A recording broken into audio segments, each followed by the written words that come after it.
Chapter 214. Is that so? Jiuzun raised his arm and with a loud bang, a missile flew over Ning Shuima's head and into the monster behind her. Unexpectedly, they also hit the spot where Ning Shuima had just hit. The two shells left a bullet hole. Did he have to be so perverse? How could an ancient person like him be so accurate with his gun? Ning Shuima looked at Jiuzun, who was still standing there calmly, and was speechless. The reaction force is not small, but it's still within this sovereign's control. Jiuzun aimed the rocket launcher at her again. What's this called? Rocket launcher. Ning Shuima sighed, looking at him with watery eyes.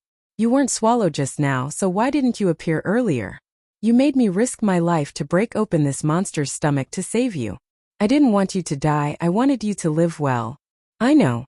Otherwise, do you think you can still stand here and talk to this sovereign so casually? Ning Shuima pursed her lips. You said that this is my mental world.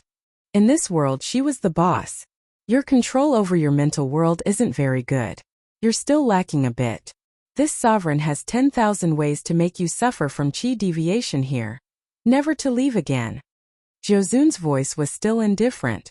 Ning Shuima's eyes flashed, and she looked like she was admitting defeat. All right, I admit defeat. You're the one who's more capable. How are we going to leave? She had already killed the so-called inner demon, so why was it still here? There are so many weird things in your mental world. Jiuzun's hand touched the rocket launcher, and his eyes glanced at the cutting machine on the ground. He was 70% convinced of what Ning Shuima had said yesterday. Although he had never seen these things before, he could tell that the parts were all very mature. They weren't things that could just appear out of thin air. This monster was also a species he had never seen before, and the man who had come to save her. He narrowed his eyes. Who is that man? Ning Shuima didn't hide it. My idol. A tough guy. Idol? It's someone you worship. Ning Shuima explained. You admire someone like this? Jiuzun felt that her sense of beauty was a little strange. What was there to like about such a big and burly man? That's right, that's a real man. A standard man's true colors.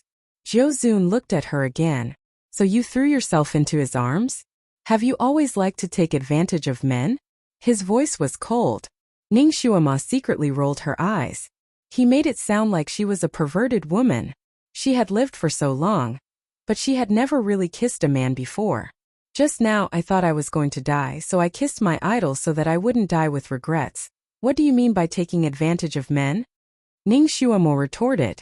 I just want to kiss him. But you've kissed me too. Jiuzun's tone was slightly unfriendly. Dear, you're just a little doll. What kind of man are you? Ning Shuima was speechless. She didn't want to talk about this topic with him anymore. How are we going to get out of here? She looked at herself, still feeling that it was a little unreal. I remember that we fell into a whirlpool cave and fell here. How did it become an illusion of my own mind? You want to know? Of course. Then go out and see for yourself. Jiuzun raised his hand, and a wave of white light shot over. Ning Shuima felt her vision brighten, and then her forehead hurt. Her vision turned black, and then the white light dissipated. Chapter 215. She opened her eyes abruptly, realizing that her surroundings had completely changed. The dark deep sea Godzilla strange rocks, they were all gone. She was lying on a clean mountain rock. A little doll nestled on her chest.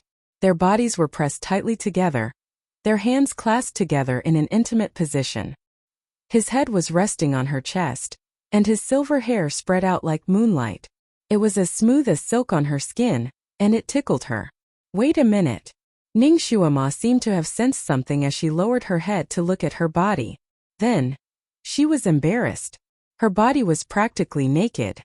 The white robe was nowhere to be seen, and only the hand-sewn panties were still there to at least cover her body. The little doll was only wearing a doo-doo as he lay on her body, his limbs pressed tightly against her without any gap between them. Although Ning Shuima had always been thick-skinned, she was still struck by lightning when she saw herself in this state. Damn, this little brat was acting like a rogue. She raised her hand, wanting to push the doll off her chest. A faint white light flashed in front of her eyes, and Jiuzun, who was lying on her chest, suddenly disappeared.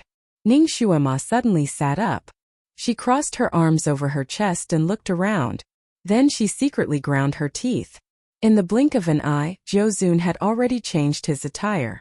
The doo-doo was gone, and he was still wearing the little robe that was more elegant than the clouds and whiter than the snow. He stood there casually, as if the naked doll lying in her arms just now wasn't him. He casually tossed a robe over. Put it on. Ning Shuima couldn't be bothered to settle the score with him for the time being. She hurriedly put the robe on. What did you mean by that? She felt that Jiuzun was a little perverted, but he didn't have such perverted hobbies. Jiuzun walked forward without turning back. You're as unconscious as a pig. Lightning can't wake you up, so Benzun can only go in to get you. How could she not be awakened by lightning? She wouldn't even wake up if he kicked her. He could only take the risk of using the spirit anchoring spell to enter her consciousness. Using the spirit anchoring spell, he could only do it in this position. You're the pig. I fainted because of this strange cave, right? What was going on? Where is this place? Ning Shuima quickly caught up with him and retorted bluntly. Ning Shuima looked all around. She could already tell that this was a cave. Moreover, it was a grotesquely shaped cave. The walls of the cave were made of dark blue, translucent rocks. Deep within the rocks there seemed to be water flowing. It was like a crystal tunnel. When Ning Shuima saw this, she had an illusion. She walked in here as if she was walking in a sightseeing underwater tunnel. It was a grotesque scene, but she couldn't see where the entrance she fell into was. Looking ahead, the passageway was extremely long and winding. It was unknown where it led to. Little girl, you're very lucky. You actually ran into the 10,000-year stone essences market today. We are now in its stomach. As for why you fainted, it's because there's an aura here that can cause anyone who enters to fall into their inner demons. In there, the more you fear something, the more likely it will happen, until your soul is swallowed up by the inner demons and your soul disperses. She clearly had the appearance of a child, and her voice was tender and crisp, but her tone was extremely light, like flowing ice hitting the mountain rocks. Although it sounded indescribably pleasant, it was also a little strange. After he explained so much, Ning Shuima understood most of it. However, there were still a few things she didn't understand. She immediately asked the key questions. What is a stone essence? Is it an animal or a plant? Since everyone who enters will fall into their inner demons, why didn't you? Chapter 216. The stone spirit is a spiritual object formed by absorbing the essence of heaven and earth. It can be big or small and can change into anything. It has no specific shape and hides in the mountains. It only appears once every 1,000 years. The place and time of appearance are not fixed. It only appeared once every 1,000 years and she had caught it. She was really lucky. Ning Shuima didn't know whether to laugh or cry. The stone spirit's explanation reminded her of the mountain gods in the myths and legends of her time. If it was formed by the spiritual energy of the mountains, wouldn't it be a mountain god? They were in the stomach of a mountain god? Why was this explanation so terrifying? So, were they in its esophagus or its intestines? How were they going to get out? Did they have to go through the back door? Would they encounter other food scraps that the stone spirit had swallowed along the way? Countless questions hovered in Ning Shuima's mind. She picked the most important one. How are we going to get out? I don't know. The baby answered simply. It's my first time here too. Fine. Ning Shuima shut her mouth. She was indeed the king of luck. She had only been here for a short while, and she had already encountered such a thing. Could there be treasures in the stomach of the mountain spirit? It must have eaten many good things all these years. Maybe there were some rare treasures. She looked around but didn't see any danger. The tunnel was very clean. The material under her feet was the same as the cave walls, like crystal bricks. It didn't hurt her feet when she stepped on it. Occasionally, there would be scattered large rocks of different shapes and sizes in the tunnel. Ning Shuima had just woken up on one of the rocks. Another large boulder appeared in front of her. Ning Shuima sized up the boulder with a glance, and her heart suddenly moved. The shape of the rock was actually like a giant python. It was long and the front part vaguely looked like a snake's head with its mouth open. It was even more perfect than the masterpiece of a master. It was also the same color as the surrounding cave walls. It was slightly transparent and there was a ball of shadow inside. Ning Shuama looked inside for a moment and her eyes widened in shock. Why does it look like there's something sealed inside? There's really a python inside. And a skinless one too. These stones were originally formed by animals that accidentally trespassed. Jiuzun seemed to know everything. Ning Shuamo recalled the huge rocks she saw when she passed by. Sure enough, they looked like all kinds of animals. There were more and more strangely shaped rocks in front of them. Ning Shuama observed carefully and found that some animals were sealed in these strange rocks. They seemed to be formed according to the size of the animals. It looked a little like the amber used to seal small animals. The amber was formed when pine resin dripped down and wrapped around the worms. These animals were so huge. How could they be sealed here? Why didn't they have any skin? Jiuzun, who was walking in front, suddenly stopped in front of a tall and thin rock. There weren't many things that could make Jiuzun stop in his tracks. Ning Shuama gave up on observing a tiger-shaped rock and walked briskly to the tall and skinny rock. Upon closer inspection, his expression changed slightly. There's someone inside. There was indeed a person sealed in the rock. Not only did this person not shed his skin, he was even wearing clothes. The translucent layer of stone that enveloped this person was very thin. In addition, this layer of stone had strong anti-corrosion properties. The person inside was still the same as when he was alive. Therefore, Ning Shuama could see the person's face and body clearly. Chapter 217.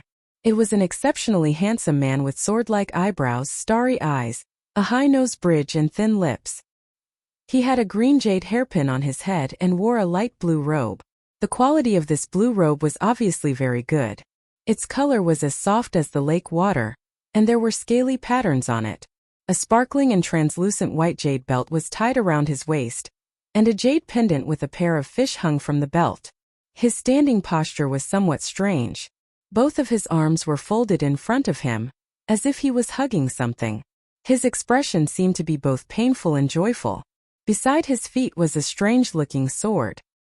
He was frozen in place, and it was unknown how long he had been standing there, but he seemed to have turned into a fossil. Ning Shuama's gaze circled around the handsome guy's face before landing on his collar. On the left side of his collar, there was a cloud embroidered, while on the right side, there were 9 stars embroidered. This man was from the Sun-Moon sect. Furthermore, looking at those stars, he was the ancestor's direct disciple. In the Sun-Moon sect, only the ancestor's direct disciples could embroider 9 stars. Who could this be? The ancestor had a total of 18 disciples, and 12 of them were still alive. Their whereabouts were also well documented. This person was obviously one of the 6 disciples who had already passed away. Of the 6 disciples, the highest had cultivated to Earth Realm level 9. Although their lifespan had been extended, they were not immortal. 5 of them had died of natural causes, which could be considered a good ending. Only the 5th disciple had disappeared in the prime of his life.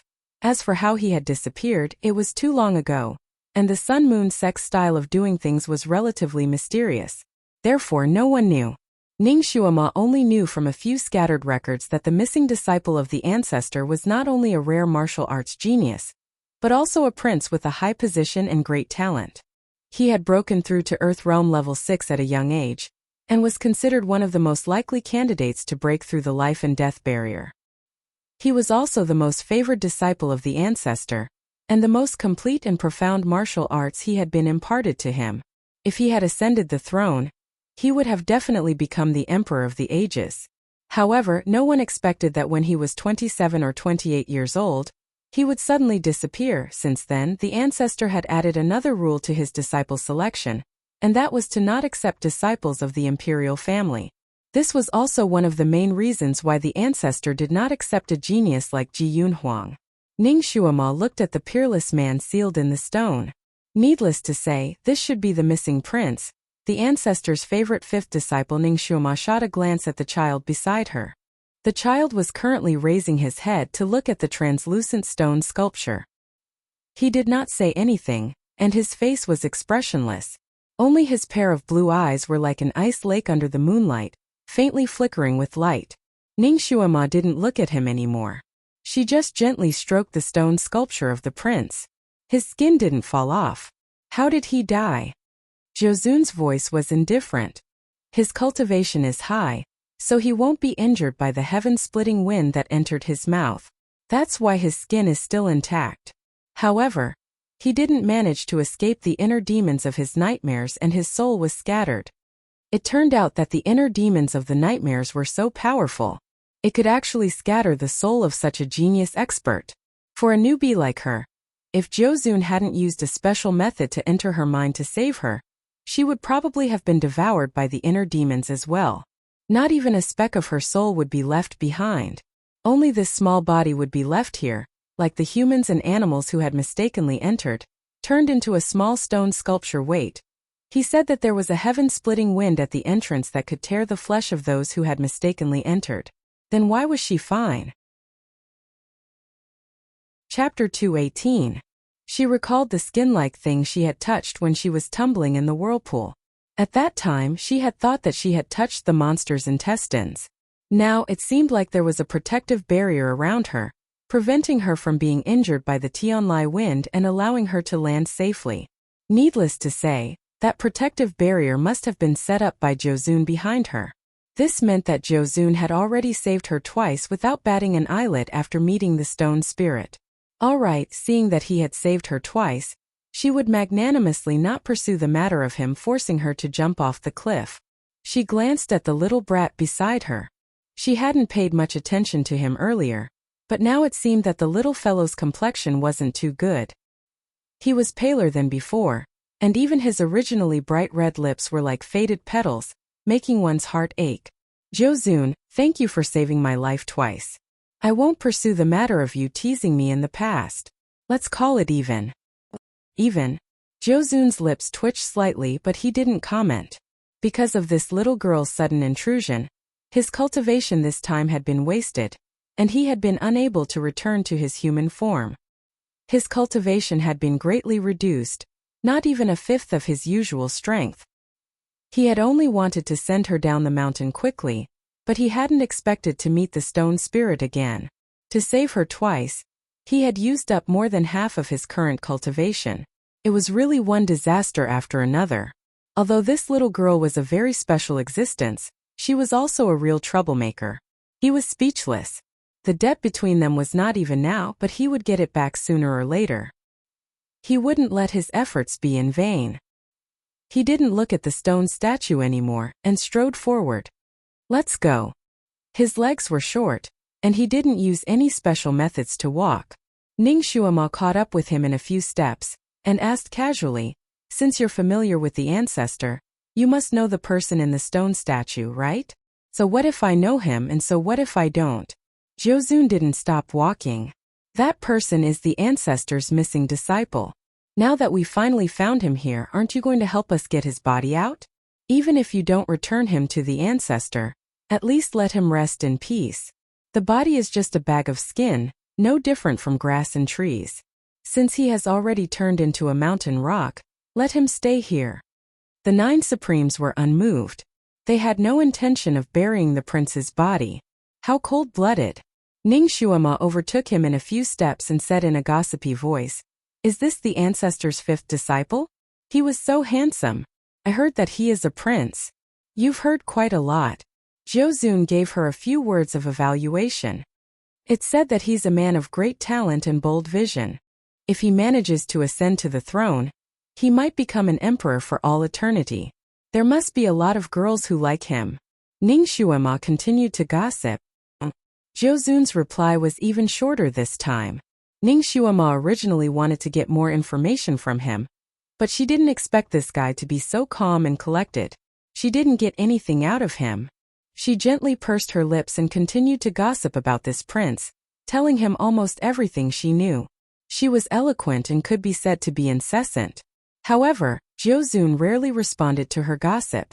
At most he would reply with 3 to 5 words. After she talked for 3 to 4 minutes, he finally said, "Don't be a love-struck fool. He's already been dead for 1,000 years. He's not fated to be with you." Chapter 219. Ning Shuama was speechless. She pursed her lips and smiled. That's hard to say. Maybe he's already reincarnated. Maybe we're fated to meet in this life. Jiuzun's blue eyes darkened slightly as he looked at her, as if trying to see something through her. A hint of contemplation flashed through his eyes. Don't you like tall and strong men? He hadn't forgotten that she had almost kissed that muscular man in her nightmare, and she'd even taken the initiative. Ning Xuema sighed. There are too few men like my idol in this era. I can't be an old lady in the future, so I can only settle for the next best thing. Actually, although this prince looks a little feminine, he still looks quite manly. If he's reincarnated, he'll definitely still look like this. Stop dreaming. Jiuzun interrupted her rudely. Souls are formless. Every time they're reincarnated, they'll look like their parents in the present world. Not to mention that his soul has already dispersed and can't be reincarnated. Even if he's reincarnated due to some special karma, his appearance will still change. He won't look like what you see now. Ning Xuema's eyes curved like crescent moons. She suddenly raised a hand to pat his head. Jiuzun, I couldn't tell that a brat like you knows so much. Being with you has really broadened my horizons. His hair was so smooth. It was smoother than the hair of the shampoo advertisement girls. It felt so good to touch. Jiuzun obviously didn't expect her to touch him again. He didn't avoid it and was touched on the head by her small hand. He was speechless. This small body was really inconvenient. It hadn't even been a day, and he'd already been taken advantage of by her. With a single step, he was already 10 feet away from her. His voice was icy. Touch me again and this Zun will chop off your hand. His words were full of threat. If it were any other time, it would be enough to scare everyone into silence. But now his voice was crisp and childish. Not only did it not scare Ning Xuema, it made her laugh instead. What was worse was that as soon as he finished his threat, he was tripped by something. He staggered and almost flew out. Of course, his reaction was extremely fast. He took advantage of the momentum and somersaulted in the air. When he landed on the ground again, he was already standing firm. Ning Xuema clapped her hands and laughed. Jiuzun's skills are amazing. This somersault was beautiful. Jiuzun. He suddenly raised his hand and a white light flashed towards Ning Xuema. Ning Xuema couldn't help but tumble 3 times like a windmill. When she landed, she tripped over something and almost fell flat on her face. Your somersaults aren't bad, but your lower body isn't stable. You still need more practice. Stay in the horse stance for an hour. Jiuzun sat down cross-legged, and Ning Xuema's legs didn't seem to be her own. She actually automatically got into a horse stance, and her posture was very standard. Ning Xuema. Her body stiffened, as if she had suddenly turned into a block of wood. Only her eyes could still move. This little fellow was also one to take revenge for the smallest grievance. She wasn't the one who tripped him up. She had only seen a small joke and he was already taking his revenge. Her head couldn't move and Jiuzun was sitting not far behind her. She couldn't see what he was doing. Ning Xuema wasn't in a hurry. There were only the two of them in this place. In this unknown environment, they were each other's companions. He wouldn't leave her alone. Chapter 220. Ning Xuema was not in a hurry. There were only the two of them in this place. In such an unknown environment, they were each other's companions. He would not leave her behind and leave her alone. Besides, this place was not suitable for staying for too long. Even if he punished her by squatting in the horse stance, it would not be for too long. Usually, she would do the horse stance to practice her lower body. Now she would just treat it as practice. She closed her eyes and quietly adjusted her breathing. Then she realized that the strange energy in her body had grown stronger. It flowed slowly in her body, as comfortable as a mountain stream. This should be psychokinesis. She finally had her own psychokinesis. She knew that her dantian was the place that devoured all psychokinesis, so she purposely prevented her psychokinesis from passing through that place, only circling around other places. Then she discovered something that surprised her. She had taken many risks along the way and suffered many external wounds. Although she had already treated them, the days were too short. Those wounds still hurt from time to time, and some of them were even cracked open. However, after the psychokinesis flowed through these places, the wounds healed at an amazing speed. Although she could not see it, she could feel the strange itchiness when the wounds healed. It was as if she had been cast the rejuvenation spell in the game. She circulated the psychokinesis in her body once before opening her eyes. She did not know how long she had been squatting here, but she could clearly feel the numbness and pain in her legs. Yet she could not move. Hey Jozun, have you had enough? Undo it for me. Ningxuama could still move her mouth. She finally could not help but speak. There was no movement behind her. I know you're behind me. All right, undo it for me now. Can I apologize to you? Since the hard way did not work, she tried the soft way. Still there was no movement. She paused for a moment and listened attentively. Her surroundings were as quiet as an ancient tomb. There was no sound at all. She could not even hear his breathing. That little bastard would not leave her behind and run away, would he? Plop! A drop of something dripped onto her head. Only then did she realize that there was something heavy on the top of her head. After the liquid dripped onto her head, it did not roll down her head. Ningxuamo recalled the various stone statues in the corridor, and the hairs on his back almost stood up. These stone statues were like the stalactites that we often see. They were formed by the liquid dripping from the cave over the years and gradually petrified. That should be the liquid that dripped onto her head. She was a little flustered and couldn't help but shout a few more times. Soft, hard, begging for mercy, threatening, she said all kinds of things, but to no avail. There was still no movement around her. It was as if Jozun had really left and no longer cared about her. She became more and more alarmed. Since she couldn't call for outside help, she thought of ways to rely on herself. She began to use her psychokinesis to attack the sealed area. However, this Jozun's method of restraint was obviously different from acupuncture. Her efforts were futile. Her body still could not move, but more and more liquid dripped onto her head. She felt as if there was a steel helmet on her head, and it was getting heavier and heavier. A drop of liquid was dripping onto the tip of her nose. She then realized in horror that the liquid was no longer flowing down, but had solidified there. If this continued, her facial features would soon be sealed. Perhaps it wouldn't be long before she would also become a stone statue and suffocate to death. Chapter 221. Jozun, you pervert. Lousy curses you to never grow up again. Forever a little brat. Ningxuama finally couldn't help but curse. What did you say? There was finally some movement behind her. A small figure slowly turned in front of her, a pair of blue eyes looking at her indifferently. So he hadn't left. So he had been behind her all along. Apologize. Apologize and Benzin will let you go. Jozun's expression was even calmer. His complexion looked much better than before, his originally pale face now having an apple-like blush. It seemed that the meditation earlier had helped him recover quite a bit. After being together for so long, he had a general understanding of her personality. He thought that she would stubbornly say no, but he didn't expect her to smile and say, I'm sorry. The most important requirement of being a secret agent was to be able to judge the situation, to know when to yield and when to stand tall. Her words were straightforward, but there was also a faint sense of alienation. Jozun's eyes flashed as he looked at her expression for a moment. Ningxuamo remained calm. Jozun, I've already apologized as you wished. Can you let me go now? Jozun raised his sleeve and Ningxuama's body heated up. She finally regained her freedom. She moved her stiff limbs, waiting for the numbness in her legs to subside before taking large strides forward. The young lady finally stopped talking so much. Satisfied, Jozun followed behind her easily. This tunnel was actually longer than it had ever been. The two of them walked at a rather fast pace, walking for about 4 hours without seeing the end. It really did feel like they were walking in intestines with all the twists and turns. Other than the various stone statues they had seen at the beginning, there was nothing else. When they reached the depths, there weren't even any stone statues.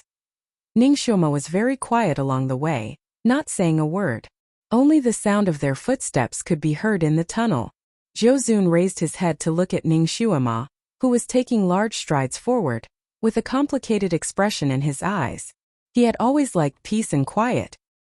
His disciples were all focused in front of him, not daring to utter a single word. His days were like a pool of water, calm and without ripples. But ever since he met her, his peaceful pace had been completely disrupted. She was a talkative person. Because she didn't know his identity, She spoke to him impolitely, willfully and willfully. She joked with him, even flirted with him. He wasn't used to it, but he felt that it was tolerable. When she was chattering away, he hated that she was making so much noise that he wanted to seal her mouth with a spell. But now that she had suddenly quieted down, he felt that something was missing. How did you get to the 9th summit? For the first time, he took the initiative to talk to her. A bird brought it up. This time it was her turn to be a woman of few words. No wonder a rookie like her was able to come to the 9th summit. It was really a coincidence.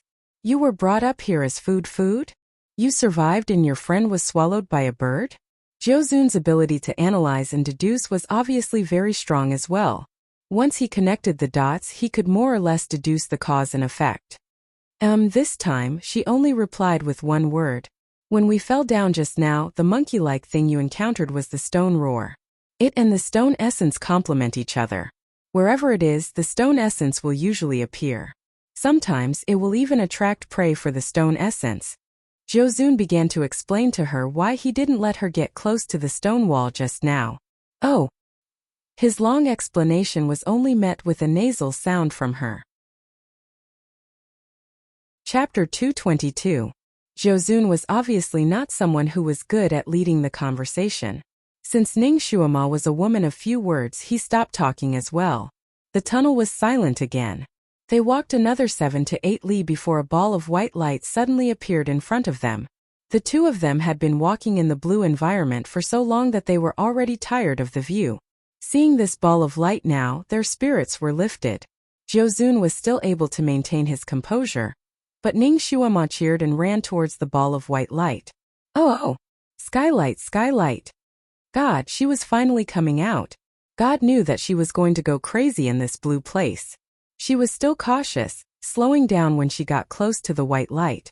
She only ran out when she was sure that it was a cave entrance. However, she stopped abruptly when she saw the scenery outside. She had indeed run out of the cave entrance, but it was not the sky outside that she had imagined. It was an extremely large space, 8 times bigger than the capital's stadium. In the middle of this vast space, there was a large tree with luxuriant leaves. Ning Shuima had never seen such a thick and huge tree. Dozens of people might not be able to wrap their arms around it. The tree bark was wrinkled, like the wrinkles of an old man. Compared to its diameter, the tree was not too tall, only 20 to 30 meters tall. Its leaves danced, and its huge crown almost covered the entire space. What surprised Ning Shuima was not this, but the fruits that occasionally appeared between the leaves. Ginseng fruit. Ginseng fruit. Ginseng fruit.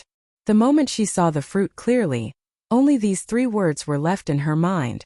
The fruits on the tree were almost exactly the same as the ginseng fruit in the Wuzhuangguan described in Journey to the West. The fruits were like little children meditating. They had fair skin, smiling facial features, and all 4 limbs. Their small bodies were chubby, the size of a large pear, appearing and disappearing between the leaves of the tree. Who would have thought that such things really existed in this world? She had struck gold. She had really struck gold. There was such a treasure in the stone spirit's stomach. Ning Shuima's eyes narrowed into crescents. Jiuzun, this is your nest, right? So many of your kind. Because of her joy, Ning Shuima was finally willing to speak to Jiuzun again. Jiuzun. He looked at the ginseng fruit on the tree, and a hint of surprise flashed through his eyes. Hearing Ning Shuima's words, he pursed his lips and said, "This is a ginseng fruit." "I know. Ginseng fruit and ginseng baby are similar." Ning Shuima hopped forward and counted the fruits through the gaps between the leaves. 1, 2, 3, 8. She spent a great deal of effort to finish counting before turning to look at Jiuzun.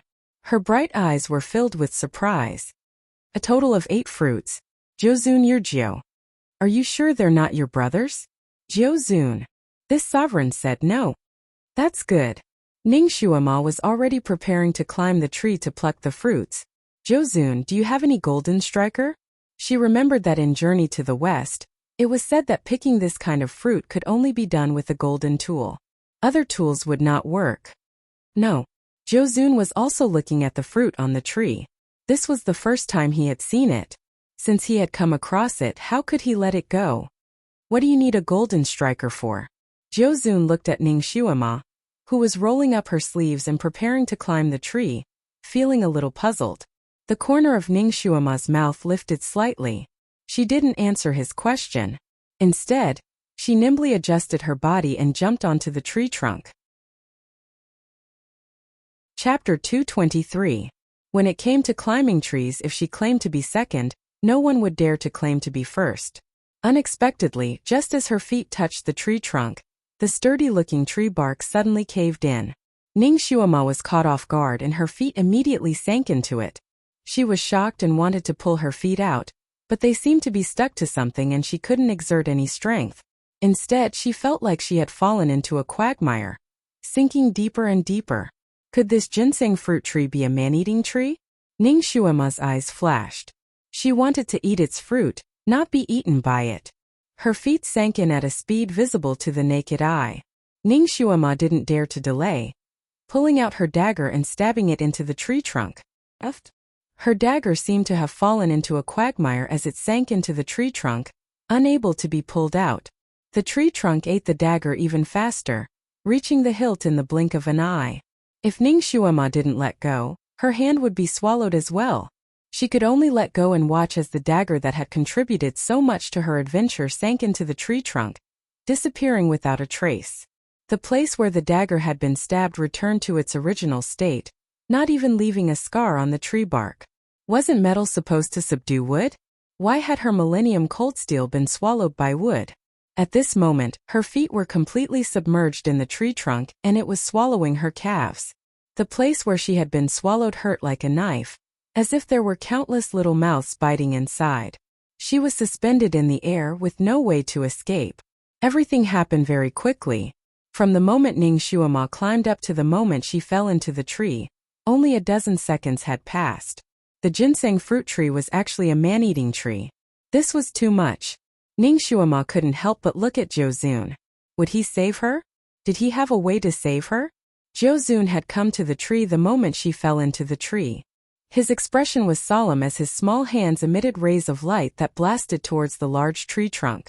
The power of his attacks had always been strong. Not to mention a large tree, even an iron tree of the same thickness could be broken by his attack. But now it was useless. The trunk of the tree ate everything it saw, even the light he emitted. The different colored light collided with the trunk and disappeared. It was useless. With this slight delay, Ning Xuema's calf had already sunk in. It was too late. Ning Xuema steeled herself and shouted, "Zhou Zun, cut off my legs." Zhou Zun's palms paused for a moment as he ignored her. His palms continued to emit the light of different spells as he continued to hack at the tree trunk. However, it was still useless. Ning Xuema was anxious.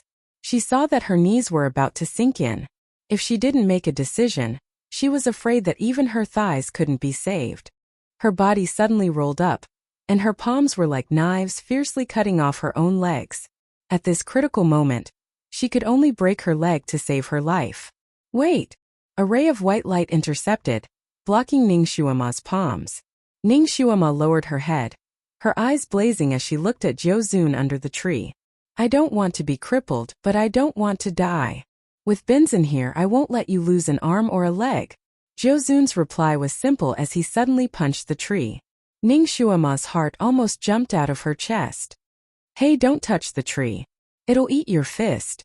Before she could finish her sentence, Zhou Zun's small fist had already struck the tree trunk.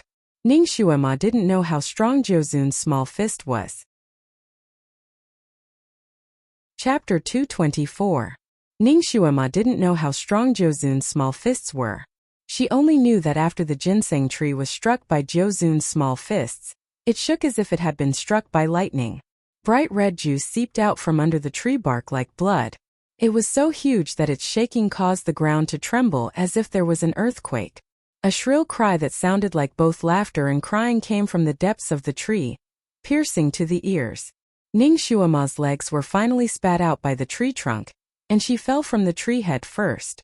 Because the distance was too short, Ning Xuema didn't have time to adjust her body. She closed her eyes and gathered her strength above her head, preparing to crash into the tree head-on. A gentle force wrapped around her waist, and just as her body was about to hit the ground, she was forcefully turned around. Ning Xuema staggered as her feet finally touched the ground. Then her body tilted and fell to the side. Although the area below her calf that had been swallowed by the tree was still there, she couldn't feel anything. Her body didn't hit the ground, but fell into someone's embrace. Ning Xuema opened her eyes and was stunned. Her upper body was resting on Jiuzun's small shoulders. Compared to his small body, her originally small and delicate body seemed incomparably large in his embrace. This scene was too much for her to comprehend. Ning Xuema wanted to flip over and land on the ground, but the trembling ground beneath her feet suddenly spat out countless long tree roots. Those tree roots seemed to have come alive as they swept towards the two of them. Jiuzun picked her up and sprinted towards the entrance of the cave. The difference in their figures was too great. If Ning Xuema were to carry him and run, it wouldn't be strange at all. But now he was the one carrying her. It was like a little mouse dragging a shovel with the big head behind. Luckily, he was fast and his feet didn't touch the ground. Ning Xuema's body that was suspended in the air was pulled up like a flag fluttering in the wind. Behind them, countless tree roots danced like giant snakes as they chased after the two of them like landslides and tsunamis. Fortunately, Jiuzun's speed was fast and he had many ways to deal with them. Often, when they were about to be caught, he would throw out a few rays of light. Although they couldn't sever the roots, they could still obstruct them slightly. Finally, the two of them returned to the original passageway. Those tree roots seemed to have some misgivings about this passageway. They danced and circled outside the passageway for a while before burrowing back into the ground. Slowly, peace was restored. Ning Xuema sat at the entrance of the cave. Seeing the tree trunks return to normal, she let out a sigh of relief. Only then did she have time to look at her own legs. The moment she saw them clearly, even though she was used to seeing the world, she still couldn't help but shiver. The area below her knees that had been swallowed by the tree was now covered with countless roots that were as thin as a cow's hair. They were so dense that it was as if she was covered with an inch of hair, or as if she was wearing a pair of thick leather boots. Those fine roots were still automatically drilling into her legs. Now that she had regained a bit of feeling in her legs, it was painful and itchy, making her want to jump up and cut off her legs. God, what kind of monster is this? Ning Xuema couldn't help but reach out to pull them off. Don't move. Jiuzun reached out to stop her, his eyes fixed on those roots. You won't be able to pull them off. Instead, they'll drill into your hands. Then what should I do? Ning Xuema felt her hair stand on end. I'll think of something.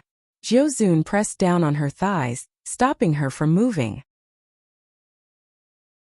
Chapter 225. I'll think of something. Jiuzun pressed down on her thighs, stopping her from moving. Ning Xuema sucked in a breath, suppressing the panic in her heart as she steadied herself. All right. I won't move. Jiuzun glanced at her again, admiration flashing through his eyes. If it were any other girl, they would have screamed long ago in such a situation, but she was able to calm down so quickly. It was not simple at all. This girl looked lively, but when it was time to be calm, she could be calmer than anyone else. Smart, wise, lively, calm, cunning, and merciless. These traits were contradictory, but they were perfectly combined in her. Jiuzun took out a snow-white embroidered pouch from his sleeve, taking out several items from it. There was a small jade gourd, a silver knife, silver scissors, and some talismans. After putting these things away, he pressed his hands on her thighs and looked at her again. It hurts a little. Bear with it. His small hands were soft, but for some reason, they gave people a kind of strength that was as stable as a mountain, calming people's hearts. Ning Xuema's forehead was already covered in sweat from the intense pain in her legs, but she forced herself to smile. Do as you wish, I can take it. Jiuzun nodded. After some thought, he stuffed something into her hands. Bite this. Ning Xuema looked at it. It was a top-grade jade pendant, in the shape of a phoenix stepping on a branch. The craftsmanship was exquisite, and whether it was the bird or the branches under its claws, they were all very lifelike. This Jiuzun was so casually giving away a treasure. If such a large piece of top-grade jade was brought back to the modern world, it would be worth millions. Yet, he had casually taken it out for her to bite on. It was obvious that he was afraid that she would bite her tongue from the pain when he cast his spell later. Ning Xuema glanced at the jade pendant again, her heart skipping a beat. A jade pendant in the shape of a phoenix stepping on a branch. Did it represent Yi Qingwan? She pushed it away without batting an eyelid. It's fine, I can take it. This jade pendant is too valuable. I'll break it if I bite it. Jiuzun looked at her strangely. Is your tongue more valuable or the jade pendant more valuable? Bite it. Alright, you're the one who asked me to bite you. Don't feel bad when I bite you. Ning Shuama held the jade pendant in her mouth. Just as she bit down, she felt a sudden pain in her thigh. It was as if two awls had drilled into the air. Following that, she felt a burning pain in her calves and feet, as if she had been skinned alive. The roots, as thin as a cow's hair, were finally shaken out and flew into the air. Jiuzun's movements were as fast as lightning. With a wave of his sleeves, a ball of fire enveloped the thin roots, burning them clean in the blink of an eye. Not a single one escaped. Ning Shuama didn't scream, but the jade pendant in her mouth was bitten into two halves by her and fell to the ground. The ground beneath his feet was stone slabs. The two halves of the jade pendant fell to the ground and broke into four halves. Ning Shuama's heart skipped a beat. She looked at him and said, I didn't do it on purpose. Jiuzun glanced at the jade pendant on the ground, then looked at her watery eyes. It's fine. Then he looked at her small teeth and said, Your teeth are quite hard. You didn't break them, did you? It seems like he doesn't care. Ning Shuama let out a sigh of relief and shook her head. My teeth are fine. Her legs were still burning with pain. She hurriedly looked at her legs and her face darkened. She was about to cry. There's something wrong with my legs. Not a single one of the roots on her legs was left. Chapter 226. The roots on her legs were indeed gone, but her originally beautiful legs and feet were now covered in blood, and the skin on them was gone. Ning Shuama herself was a doctor. Her medical skills were brilliant, but even she had no way to restore such a large patch of skin. This kind of injury could only be treated with skin grafting, but where was she going to get such a large patch of skin? She couldn't bear to cut it anywhere. If she looked like this in the future, her legs and feet would never be able to see anyone again. Ning Shuama instantly felt the malice of this world. There's no problem with your bones. You won't have any problems moving in the future. Jiuzun's focus was obviously different from hers. He took the small bottle beside him, intending to apply medicine for her. This medicine is quite effective at relieving pain. It'll suppress your pain for now. Ning Shuama reached out to grab his wrist, stopping him from continuing. She looked at him anxiously. Jiuzun, does this medicine of yours have the effect of hastening the growth of skin? You're very capable, so you should have some methods to grow skin and restore it to its original state, right? This person should be omnipotent, right? Right? No. Jiuzun snatched his wrist back. This medicine can stop the pain. Even he couldn't restore her skin? Ning Shuama was instantly powerless, her face falling. She didn't have any other problems, but she loved to be beautiful. She could endure bone-piercing pain, but she couldn't accept not being beautiful anymore. She looked at her bloody feet, her brows furrowed as if she was mourning the death of her parents. It was Jiuzun's first time seeing her like this. He had never seen her so listless even when her life was hanging by a thread. He looked at her legs and pursed his lips, as if he wanted to say something but didn't. Ning Shuama was used to observing people's expressions. She immediately looked at him. What do you want to say? Is there a way? But it's not easy. Jiuzun said faintly, Qilin armor and Qilin saliva can restore damaged skin to its original state, but it has to be used within 3 days of the injury. Otherwise it won't be effective. Qilins are divine beasts and they aren't easy to find in this continent. Ning Shuama's eyes, which originally had some brilliance, dimmed down. Qilin in her own era, it was just a legend. It was an extremely rare existence on this continent. If even the Almighty Nine Supremes had said that it would be difficult to find her, then the chances were even slimmer. Her legs were destined to be so ugly that she would never be able to see anyone. I can heal her legs, but you have to take me out of here. A voice suddenly sounded from outside the cave. The voice was a little strange. It sounded like a parrot repeating its words, and it was the voice of a child. Who is it? Ning Shuama looked up. There were other people here. The cave entrance darkened slightly as a little monster walked in. The reason why it was called a little weirdo was because it wasn't that big. It wasn't much taller than Jiuzun. She was naked, with only a few leaves covering the vital parts of her waist. His skin was ocean blue, and the joints of his hands and feet were densely covered with blue crystal-like scales. He had a pair of large, watery eyes, short ocean blue hair, and 2 horns on his head. When Ning Xuema saw him for the first time, the image of the little dragon man that she had seen when she was a child flashed through her mind. What kind of animal was this? Had it cultivated into a spirit? It looked so cute, especially that pair of eyes and those beautiful double eyelids. Chapter 227. The little fellow held its head high, trying its best to make itself look more dignified and lofty. You guys are taking advantage of this condition. You'll definitely agree to it. You are? Ning Xuema's eyes landed on the scales on his body. Suddenly, her eyes lit up. Mythical Qilin? You're smart. It's this god. The little fellow's chin was raised even higher. Before it could finish its sentence, a white light enveloped it. It couldn't help but shriek. After the white light faded, the little weirdo was gone. What stood in its place was a Qilin beast. It looked similar to the Qilin that Ning Xuema had seen on the computer, except that it wasn't as big as the legends said. It was only the size of a small pony, and its blue scales shone like crystals. It glared at Jiuzun angrily. You plotted against me. Jiuzun looked at it, nonchalant. Are you going to offer up the scales yourself? Or is this god going to pluck them out personally? I've said it before. You guys have to bring me out before I'll consider giving you the scales. Kirin's eyes widened. This god will not agree to any of your conditions. Jiuzun was a man of action. Before he could finish his sentence, the yellow light from his palm had already enveloped Kirin once again. Let this god take them out personally.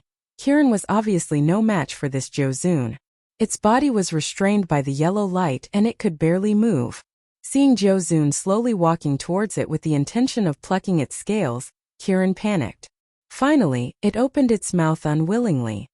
I'll do it myself. I'll do it myself. Humans were too cunning. Too ruthless. Mother, I want to go home. Kirin was in tears. It didn't dare let anyone pluck its scales. If it wasn't done properly, its vitality would be damaged. Ning Xuema glanced at Jiuzun. This brat was so young, but he was still so domineering. She looked at Kirin again. Wasn't a Qilin a mythical beast that was majestic in legends? Why was it so small? It wasn't very capable either, but it was subdued by Jiuzun in just a single exchange. Kirin finally peeled off a scale from its forelimb. It seemed to be very uncomfortable. It was so painful that its horns were trembling. Jiuzun took it and weighed it in his palm. The Qilin tablet then curled up into a small ball the size of a fingernail. It looked like a blue pearl as he passed it to Ning Xuema. Swallow it. Ning Xuema naturally had no objections and swallowed the bead. It was cool and slightly sweet as it slid down his throat. It was as if a cool stream of water had flowed down his stomach. It was indescribably comfortable. Under Jiuzun's guidance, she once again channeled the MF within her to activate the pearl, pushing the nutrients from the pearl towards her legs. About an hour later, Ning Xuema woke up from her meditation. The first thing she did when she opened her eyes was to check her legs. The moment she saw her own legs, her eyes lit up. Amazing! It was too miraculous. Her legs had been bloody and unsightly just a moment ago, but now they had recovered to their former fair and tender state. This body originally had a pair of beautiful feet. Now the skin on them had completely healed.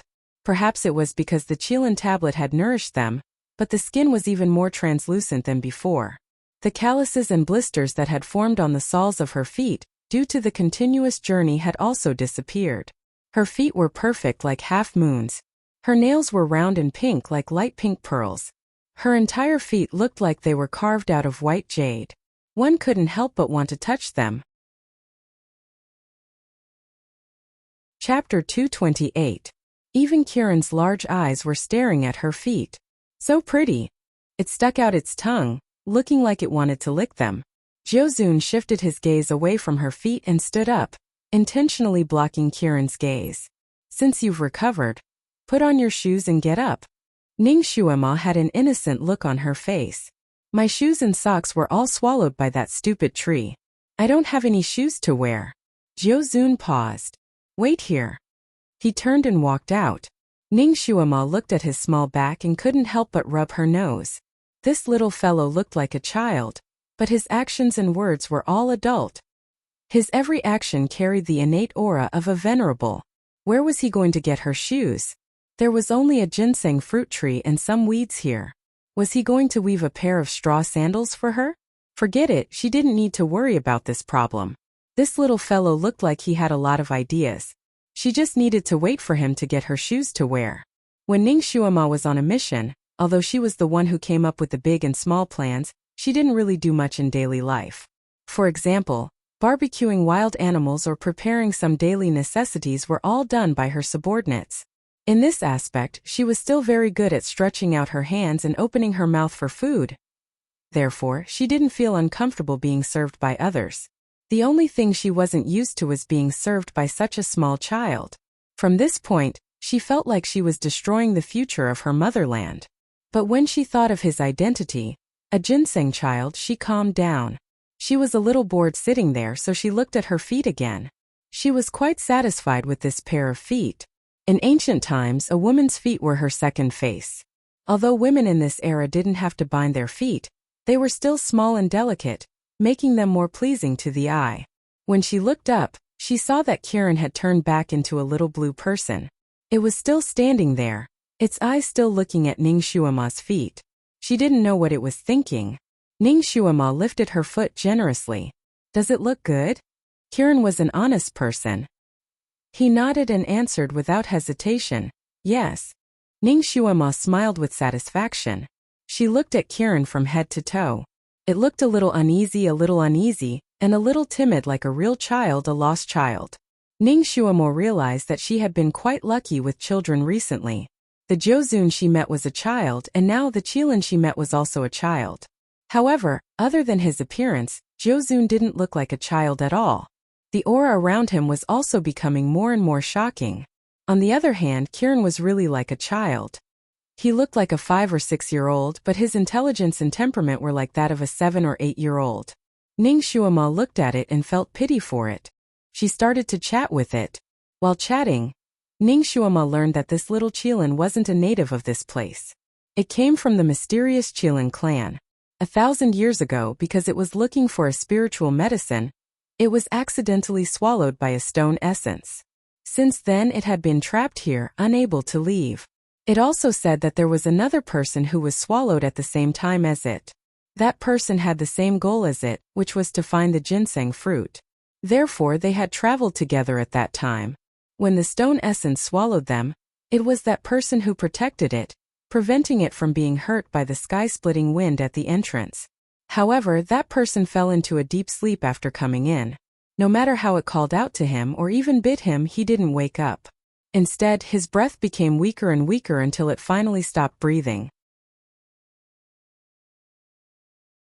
Chapter 229. It had been trapped in this place for thousands of years and had not seen any living creatures. Its life had been as lonely as snow. It was about to go crazy from boredom. You will take me out, right?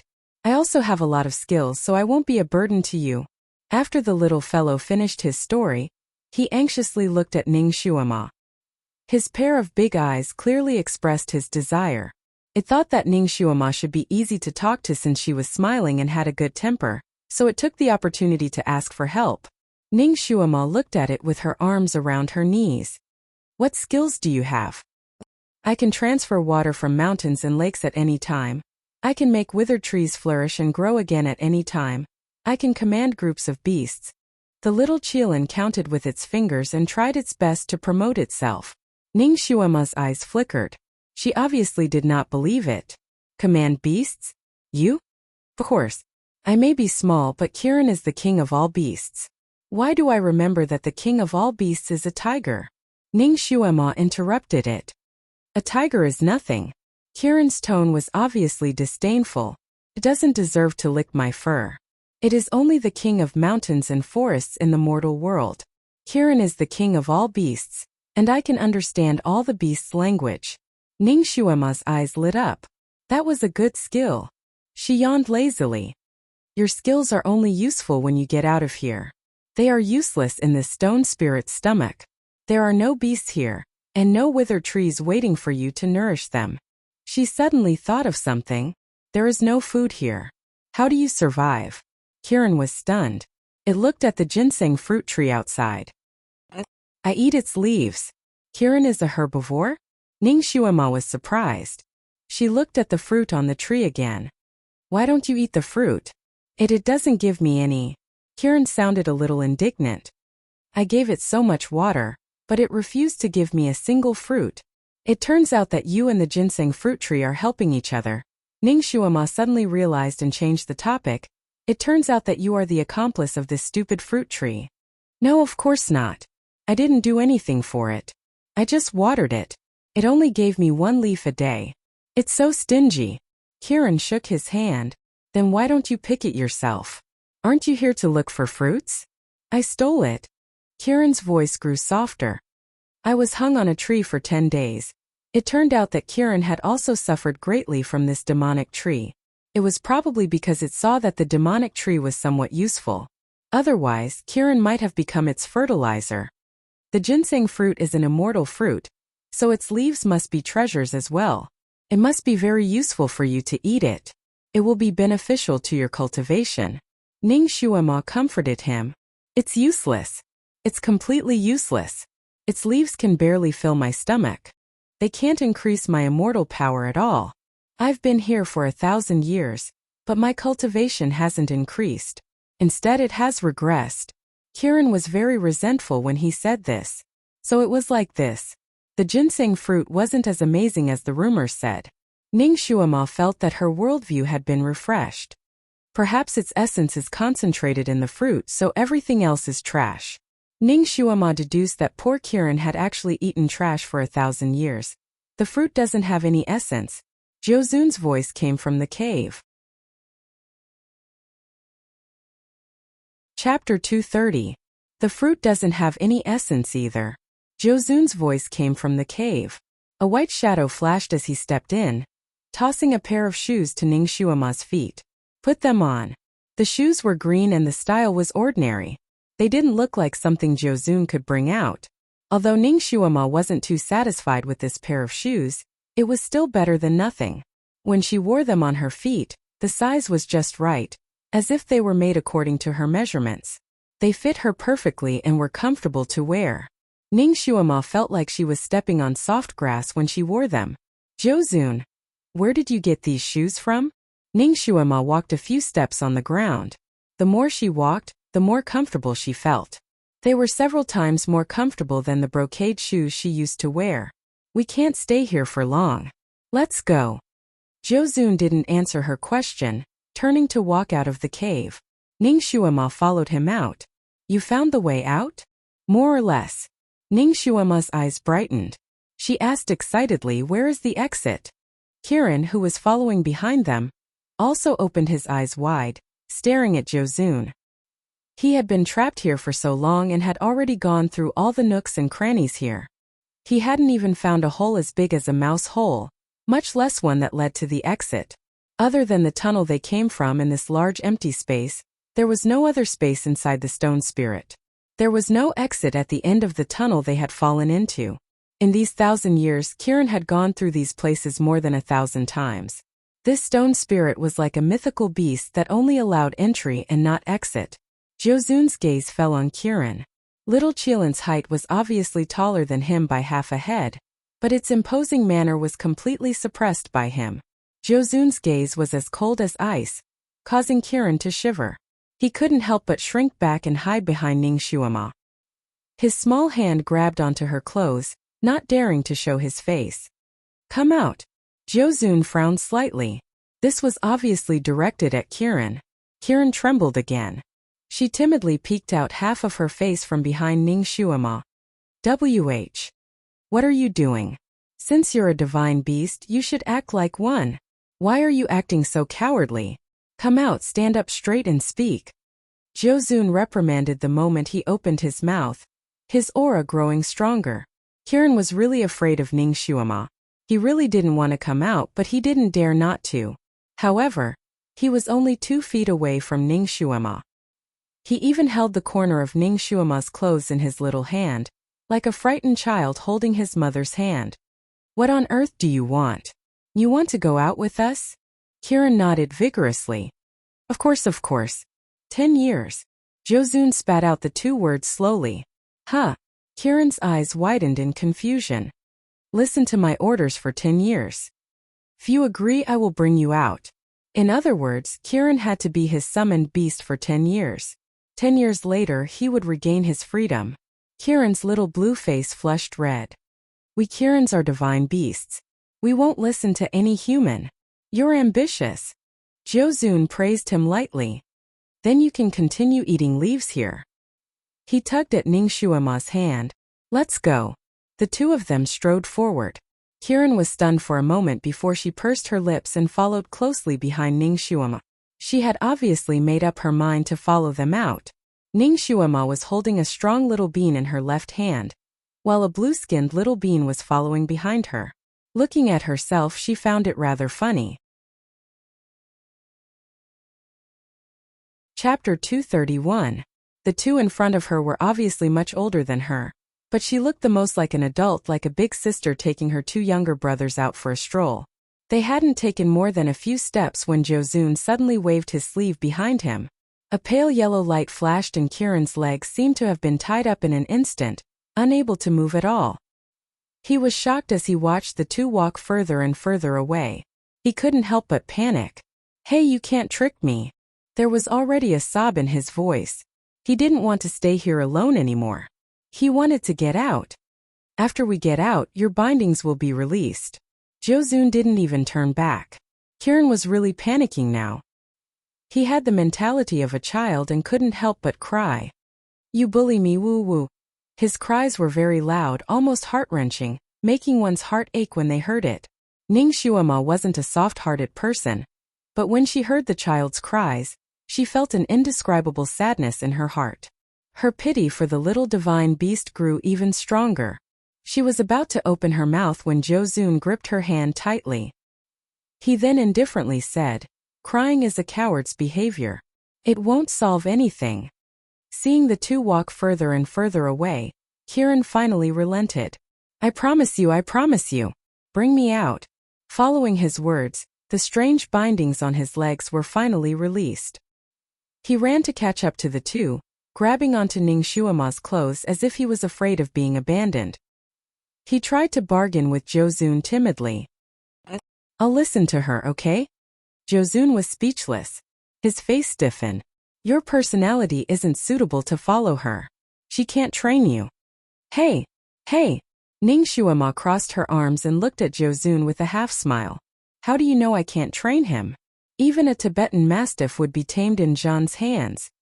She used to have 2 Tibetan Mastiffs in her little villa. They were fierce and wild to outsiders, but they were like big cats in front of her. I will listen to this little sister's words. I will protect her. The little Qilin also promptly responded. It's settled then. Let him stay by my side. Ning Xuema held Kieran's little green hand and said in a firm tone. Jozun raised his head to look at her. Are you sure you can train it? You know the Qilin's habits?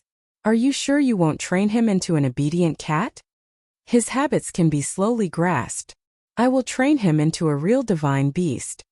Ning Xuema proudly raised her head, full of confidence. Jozun pondered for a moment before agreeing readily. All right, but this venerable one has 2 conditions. With a wave of his sleeve, Kieran returned to its original form. First, it can follow you, but it can't be in its human form. It can only be in its beast form. Kieran? Ning Xuema raised her head and stroked its head. It's okay. Actually, you look better in your beast form. Your human form is not good. Kieran could only compromise now, not daring to say anything else. A beast form was a beast form. It was fine as long as it could leave this place. At most it could just change back after leaving. What about the second condition? Ning Xuema looked at Jozun again. We'll split up immediately after we leave this place. This venerable one will not protect you for another day. Jozun stated his final condition. Ning Xuema's heart sank. Even if they left this time, they would be near the 9th peak. At most it would be the 8th peak. With her martial arts she probably wouldn't be able to make it out. Moreover, she had to bring Kieran, this cowardly crybaby, with her. Chapter 232. Furthermore, she had to bring along Kieran, the cowardly crybaby, with her. The future was bleak. She opened her mouth and was about to refuse when the little Qilin beside her hastily said, "Don't worry, the beasts in this mountain are all afraid of me. You don't need him to protect you, I can also send you out safely. Little sister, let me follow you." Ning Xuema's eyes brightened. She had forgotten that Kieran was the king of beasts. Since that was the case, what was there for her to be afraid of? She agreed readily. "All right, your previous promise is void. We'll split up once we get out. You go your own way and I'll go mine." Jiuzun was speechless. This little girl didn't seem to have any feelings for him. After everything was decided, Ning Xuema and Kieran established a 10-year contract under Jiuzun's supervision. The contract was unfair. Kieran had to follow Ning Xuema for the next 10 years to ensure her safety. If Ning Xuema were to die in these 10 years, Kieran would die as well. If Kieran were to die first, Ning Xuema would be fine. Kieran was dissatisfied with such a perverse contract, but under Jiuzun's pressure, he didn't even have the strength to refute. It was somewhat worried as it looked at Ning Xuema.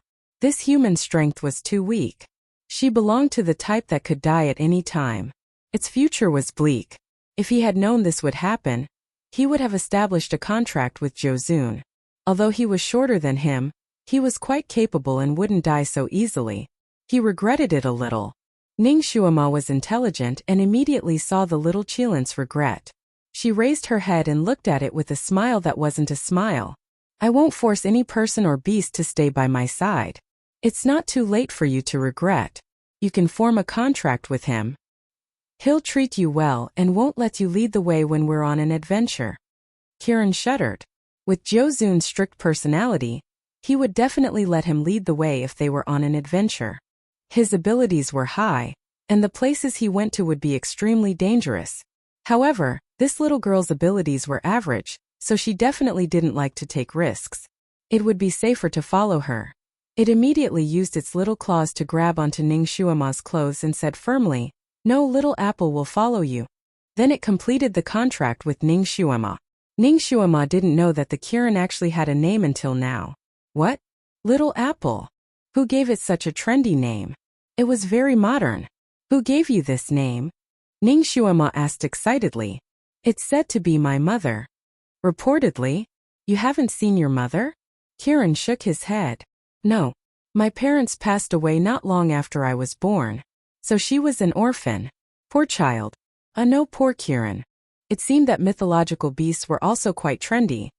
Maybe it was because it looked like a green apple that its mother was inspired to give her son a nickname. "Then how old are you now?" Ning Xuema looked at its pony-like body, instinctively feeling that it was still a young Kieran. "Not old. Counting the 1,000 years I've been here, I'm only about 2,000 years old." Ning Xuema's lips twitched. A 2,000-year-old Kieran was still a young child. Indeed, the age of a mythological beast couldn't be compared to that of a human. The human and beast chatted as they followed Jiuzun around the ginseng fruit tree. Jiuzun walked slowly, tossing 1 or 2 stalks of grass on the ground from time to time, as if he was doing it on purpose. It looked like he was just tossing them around for fun. Chapter 233. This grass was also the kind of grass that grew in the surroundings. It had emerald green leaves that were about a foot tall, growing here and there in clusters. There was nothing special about it.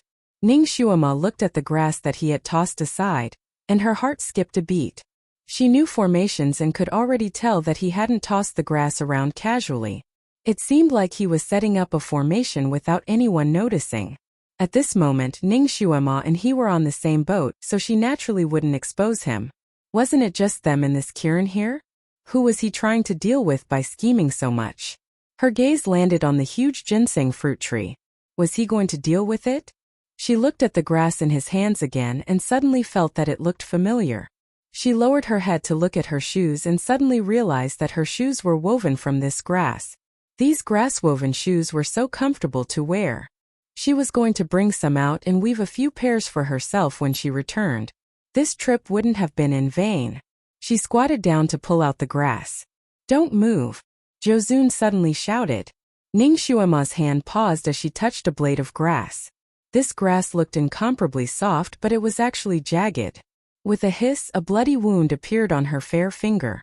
Fresh blood dripped down, and the wound burned with pain. She subconsciously held her injured hand with her other hand, and when she looked at the grass again, her eyes widened. When her blood dripped onto the grass, it actually quickly seeped into it, as if the grass was absorbing it like food. These grasses actually drank blood too. Ning Xuema's finger was still in pain as blood seeped out from between her fingers. In just a short moment, her other hand was actually dyed red. The amount of blood loss was obviously not small. It was only a small cut, so how could there be so much blood? Could it be that the grass was poisonous and destroyed the blood-clotting cells? When Ning Xuema came to the mountains, she had naturally brought all sorts of emergency medicine with her. There were ointments for bruises and even medicine to stop the bleeding. Although her clothes had been disposed of like trash by Jozun after last night's adventure, it was a good thing that he had kept her ointment and tools and had returned them to her long ago. They were now nestled in her sleeves. However, both of her hands were covered in blood, so she couldn't reach out to take it. She half-squatted in front of Jozun and said, "Come, give me some medicine." She had medicine that specialized in repairing blood-clotting cells, so it was definitely top-notch at stopping bleeding. Jozun paused for a moment. He rarely got injured, so he didn't usually carry any ointment with him. Seeing the blood flowing out of her hand so quickly, he used a healing technique but couldn't stop the blood flow. He could only reach into her sleeve to search for the ointment. His hand unavoidably touched her soft arm under her sleeve, and he couldn't help but pause for a moment. Then, he quickly took out all the bottles and jars from her sleeve and lined them up on the ground. "Which one?" Ning Xuema pointed at the light red medicine bottle in the middle and said, "This one." Jozun picked up the bottle and pulled away her hand that had been covering it, scattering all the powder in the bottle. "Hey, just a little will do." Jozun's movements were too fast. Before she could finish her sentence, the bottle had already been emptied. Ning Xuema was speechless. Her heart ached. It was difficult to refine this blood-clotting medicine in this era, and it wasn't easy to make it either. She had only managed to refine half a bottle in 3 days. Actually, just a little bit was enough, but now... Chapter 234. The medicine was indeed effective. Almost as soon as the powder was applied, the blood stopped flowing. Jozun looked at the medicine bottle, then at the wound on her hand. He nodded. "This medicine is not bad. Where did you get it?" Ning Xuema weakly replied, "It's just something I refined myself. You know how to refine medicine?" He thought that she was only slightly more skilled in medicine. He had seen her treat the wound with his own eyes. Her technique was very nimble. "Of course," Ning Xuema replied. She looked at the sharp grass on the ground, then at her shoes. "My shoes are also made of this grass. Why don't they cut my feet? This sovereign has taken care of those." Jozun glanced at her feet. "Otherwise, your feet would have been cut 17 or 18 times already." So her shoes were really made by Jozun himself. She didn't expect this little fellow to have such an ability. He had such a high status, but she didn't expect him to know how to roast game and weave grass shoes. This was really out of her expectations. She couldn't help but look at Jozun a few more times. Jozun seemed to have understood her thoughts. He stood up and said, "Your shoes are made of magic. Don't think too much about it." She also liked shoes made of magic. As long as they didn't turn into a pile of grass midway, Ning Xuema didn't care about this. It wasn't convenient for her to bandage it with one hand, so she put her finger in front of Jozun. "Come, help me bandage it." She was used to ordering her subordinates around in her previous life, so it was easy for her to order Jozun around now. She didn't feel that there was anything wrong with her tone at all. Jozun looked at her again. He felt that he was spoiling this little girl too much, so he ignored her and walked away. Little Apple volunteered and stepped forward. "Little Jejia, let me do it." It rolled on the ground, wanting to take the opportunity to return to its human form. However, it didn't expect that after rolling twice it was still in its Qilin form. What was going on? The little Qilin blinked its eyes and turned its head left and right to look at its own body with a puzzled expression. No need to look. This sovereign has cast a spell on your body. You can't return to your human form for the next 10 years. Jiuzun's words hit Kirin like a hammer. Why? Kirin was so angry that he stuttered. With your power, forcefully transforming into a human will only consume your cultivation. Besides, did you think that I was joking with you? You? How can you do this? I want to become a human. Kirin's eyes were brimming with tears again. Jiuzun's right hand formed a seal as he looked at it indifferently. Keep your tears back. Didn't your elders teach you that a man can bleed but not cry? Kirin was stunned, as if his sore spot had been poked. No one taught me anything. They all looked down on me, calling me a wild child, calling me a bastard. As it spoke, its voice choked with sobs. They all said that I was the jinx of the Kirin clan, refusing to care about me and even chasing me out. Ningshuama didn't expect that Kirin would have such a sad history. It seemed that the world of mythological beasts was the same as the world of humans. There were all kinds of unfair treatment. She raised her hand and patted its head. Don't be sad. From now on no one will bully you. It was the first beast pet she had taken in this world. Their lives were connected, so she would take care of it. Jiuzun didn't think much of it, his tone still cold. Natural selection. If you want others to change their attitude towards you, you have to be strong and speak with your own strength. Chapter 235. Little Apple clenched its tiny claws. I want to be strong. That's why I've been searching for the ginseng fruit, so that I can show them what I'm made of. You need to work hard to become strong. It's not about being opportunistic. With your talent, if you'd cultivated for 2,000 years, you'd already be one of the strongest in your tribe and not look like this now. The 9 Supremes were merciless once he started lecturing someone. His words made Kirin so embarrassed that he could not say anything else. Ningshuama was moved. Although the 9 Supremes did not speak much, he was very good at educating people. She patted Kirin's head. Little Apple, you're a male beast. You should at least act like a man. You have to earn the respect of others with your own abilities. Crying will only make others look down on you. After a pause, she continued, I see that you look very good now. Why do you have to transform into a human? Little Apple lowered its head. The children of my tribe can transform into a human at 1,000 years old. They all have someone to teach them. I don't have anyone to teach me, but I don't want to be worse than others. Then all the humans in your tribe who transform into humans have skin like this? Little Apple lowered its head even more. They become more like humans. Their skin is like yours and they don't have horns on their heads. Ningshuama understood then. Little Apple's experience was actually a little like Naruto and Naruto. His parents were both dead and Naruto was treated as a monster wherever he went while Little Apple was treated as a jinx wherever he went. They both yearned to become stronger, to integrate into their tribe and be recognized by their people. It was just that they had used the wrong method. No wonder this little fellow was so sensitive and fragile. This was how it grew up. I believe in you. You'll become one of the strongest in your tribe one day. They'll be proud of you. But you have to work hard to cultivate. Ningshuama patted its head again. Little Apple's eyes shone. It yearned to be recognized by others too much. I'll work hard.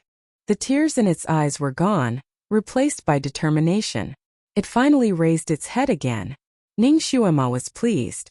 Kirin was just like a child, sensitive and fragile.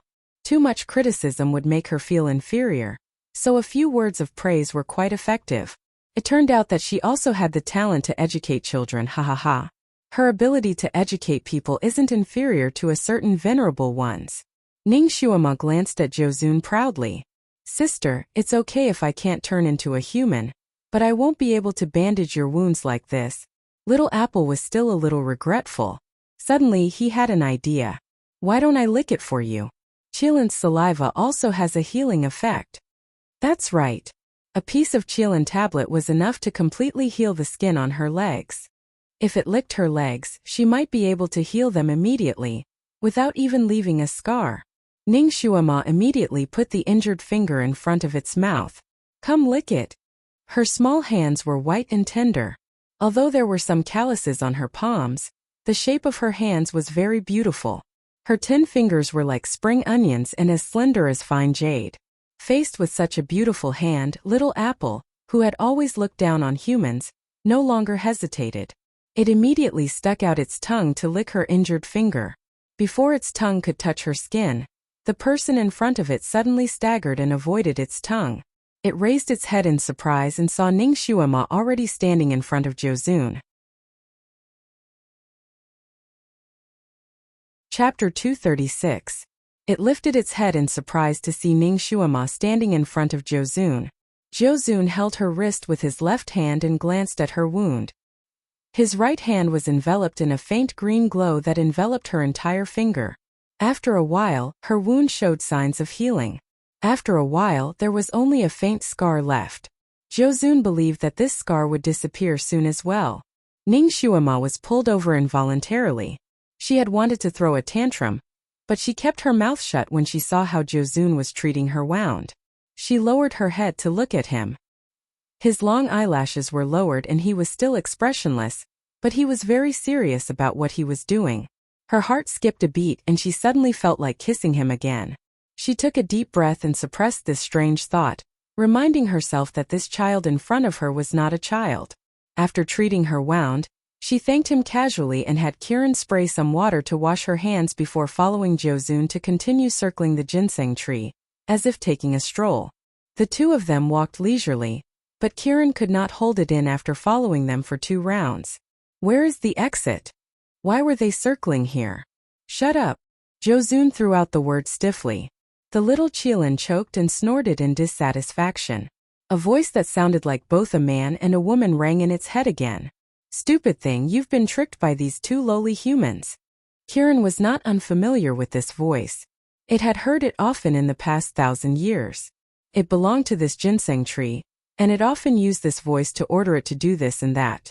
Kiran needed to eat its leaves to survive, so it did not dare to disobey it. However, it was already extremely disgusted with it. Their language was communicated directly in their minds, so outsiders could not hear them at all. I wasn't tricked. They'll bring me out. I don't want to eat your leaves anymore. Kiran retorted in its heart. It knew that the ginseng tree could hear it. You can't leave. You've been searching here for 1,000 years, haven't you? You can only enter and not leave. Stay here obediently and I can give you 3 leaves every day. They said there's a way. I don't want to eat your leaves anymore. They're so bitter. Listen to me and work with me to deal with them. After they become my fertilizer, I can give you a fruit. Haven't you always wanted one of my fruits? This condition was too tempting. Kiran couldn't help but look up at the ginseng fruits on the tree. The ginseng fruits swayed gently among the leaves, emitting a tempting fragrance.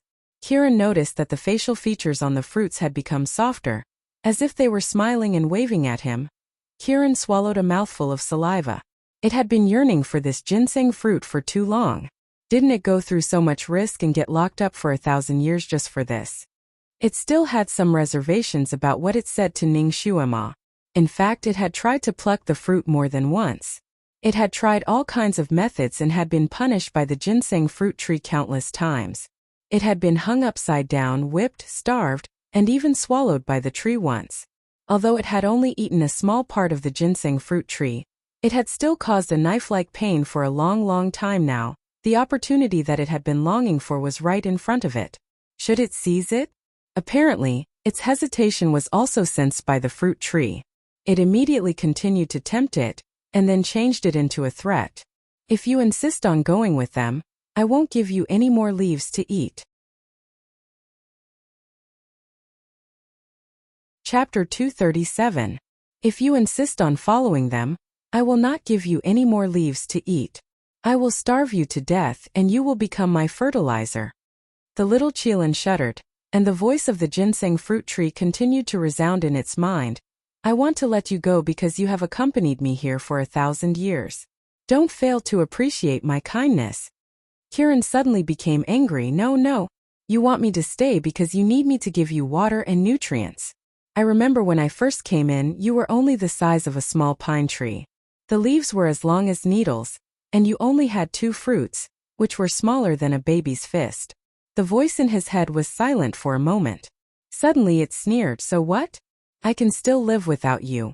But you can't live for more than a month without my help. I will only give you a quarter of an hour to think. If you don't make a decision, I will deal with you as well and let you die together. Kieran was silent for a moment. What do you want to do? Was it wavering? The voice of the ginseng fruit tree was obviously happy. Listen to me. There will be a few red fruits in the northeast corner behind me. Give them the fruits and tell them that you have eaten them sometimes. Are the fruits poisonous? You don't have to worry about that. You just need to do what I say and give them the fruits. Kieran was silent for a moment again. Aren't you very capable? You can carry me around with your roots. Why don't you use the same method to deal with them? Why poison them? Humph, what do you know? That kid is not easy to deal with. He hurt me with his palm. The ginseng fruit tree said with resentment. It seemed to know that it had let it slip, so it became impatient again. You don't have to worry about that. Just do as I say. I will give you a fruit after you succeed. Isn't that red fruit of yours very poisonous? Can it kill them directly? Humph, of course. It is the most poisonous fruit in the world. They will die immediately if they take a bite. Don't worry, before I kill them, I will use a spell to cancel the 10-year contract between you and that human. I won't let you get hurt. No, I won't let you hurt that little sister. She's a good person. Kieran suddenly retorted, I won't help you. You're a bad guy. The ginseng fruit tree was speechless. It sneered and said, How dare you talk to me like that? Are you tired of living? Kieran stepped back again. No matter what, I won't help you anymore. I won't let you hurt these two people. I don't want your fruits, I want to cultivate on my own. The ginseng fruit tree still wanted to say something, but it suddenly heard Jozun's cold mocking voice. Little apple, at least you're not stupid. Come here. This voice had suddenly appeared in Kieran's mind, causing it to tremble in fright as it looked towards Jozun. Jozun and Ningshuama had already returned to the original tunnel entrance. Kieran was busy negotiating with the ginseng fruit tree, so she didn't realize that she had actually fallen behind. It paused for a moment, then hurriedly ran over, looking at Jozun with wide eyes. You can hear my conversation with it? Jozun was disdainful. Nonsense. Kieran was about to break out in a cold sweat. I didn't listen to it. I didn't want to hurt you guys. If you had listened to it, do you think you would still be alive now? Jozun's voice was cold. Kieran didn't dare to speak anymore. It looked at Jozun in fear. Who was this Jozun? How could he be so strong?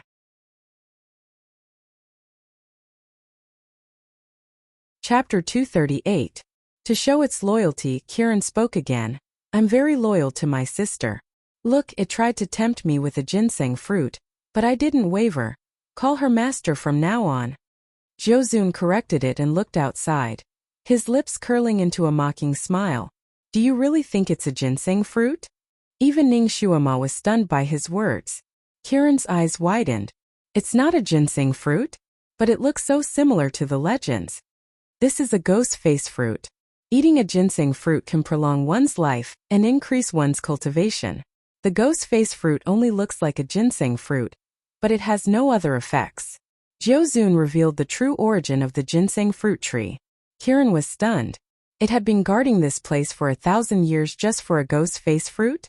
What was even more infuriating was that this stupid tree didn't even let it eat this useless fruit. To think it treated it so well, watering it 3 days and pulling the weeds 2 days. Although Ningshuama didn't hear the conversation between Kieran and the ghost face fruit tree, she could guess the gist of the situation from Jozun's conversation with it. She rubbed Kieran's head. Poor baby, you've been tricked by this stupid tree. Do you want revenge? Yes. Kieran's voice was very loud this time. Good. Ningshuama stood up with a flick of her finger. Then let's suck all the water from this tree. Suck it dry. Kieran was speechless. It was hesitant because it had used this method before when it threatened the tree to give it a fruit. It wanted to suck all the water from the tree, but it had to get close to the tree to do it. It couldn't be more than 5 feet away from the tree, and these 5 meters were within the attack range of the tree's roots. It had been caught by the tree's roots before it could even cast the spell, and had been whipped half to death. It told Ningshuama about its misgivings. Ningshuama smiled. Don't be afraid this time. The 9 Supremes have already set up a fire-sealing formation around this broken tree. When the formation is activated, this ghost tree won't be able to attack you at all. Kiran's eyes brightened as he looked at Jiuzun. Really? Jiuzun glanced at Ning Xuema.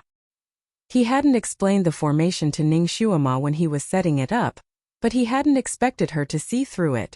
Since everything had been set up, there was no time to lose. Jiuzun drew a talisman in the air with his finger and flicked it at the tree. With a loud bang, a wall of fire suddenly rose around the ghost face fruit tree. For Kiran, everything that happened after that was an incomparably comfortable moment. Under the cover of the wall of fire, the roots of the ghost face tree Bai were baring their fangs and brandishing their claws inside the wall of fire, but no matter what, they were unable to attack the outside of the wall of fire. Kiran, on the other hand, was squatting 10 meters away from the ghost face fruit tree, desperately extracting water and nutrients from it. It was very fast. In less than 2 hours, all the leaves on the ghost face fruit tree had been sucked dry.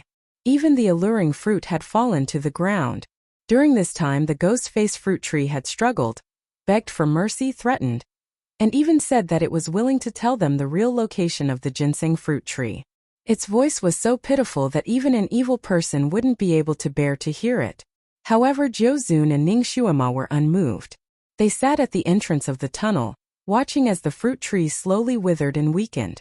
In the end, the ghost-faced fruit tree that had lost all its water disappeared in the fire, turning into ashes. When the tree was begging for mercy, Ning Xuema couldn't help but glance at Jiuzun beside her.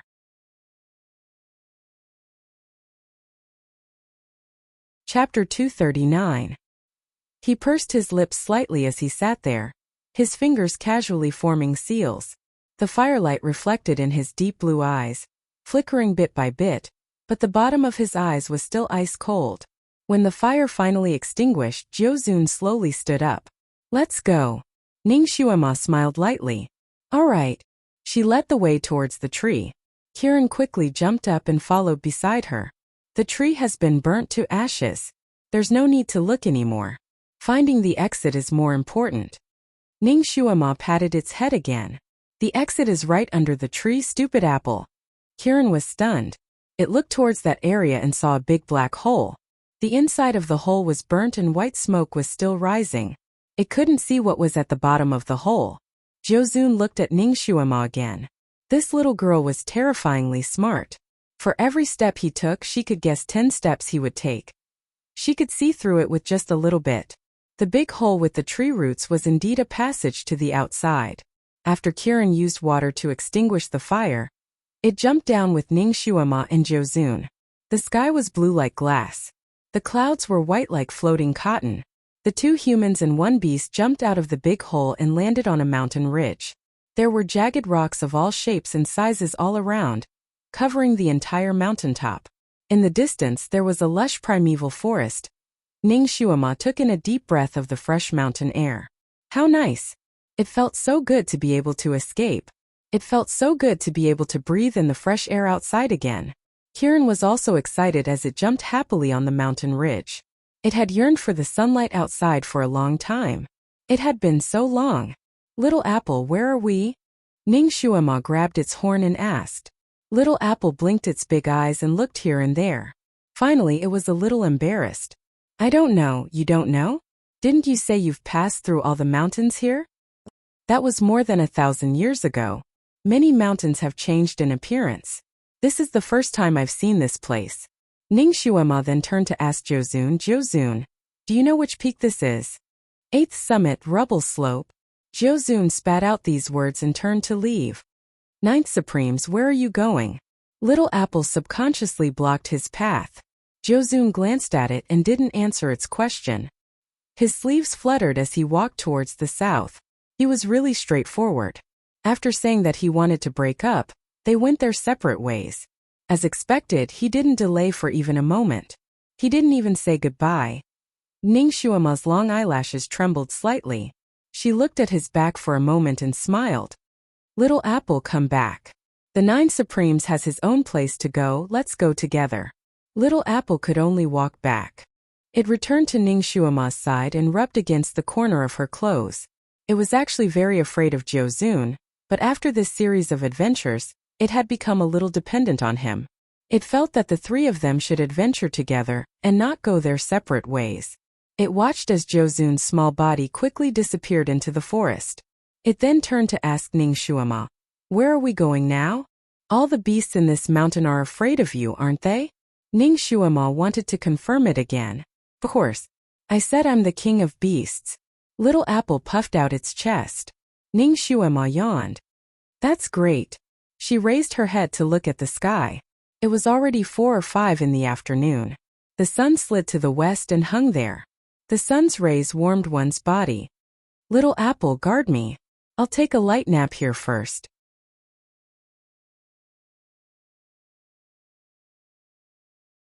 Chapter 240.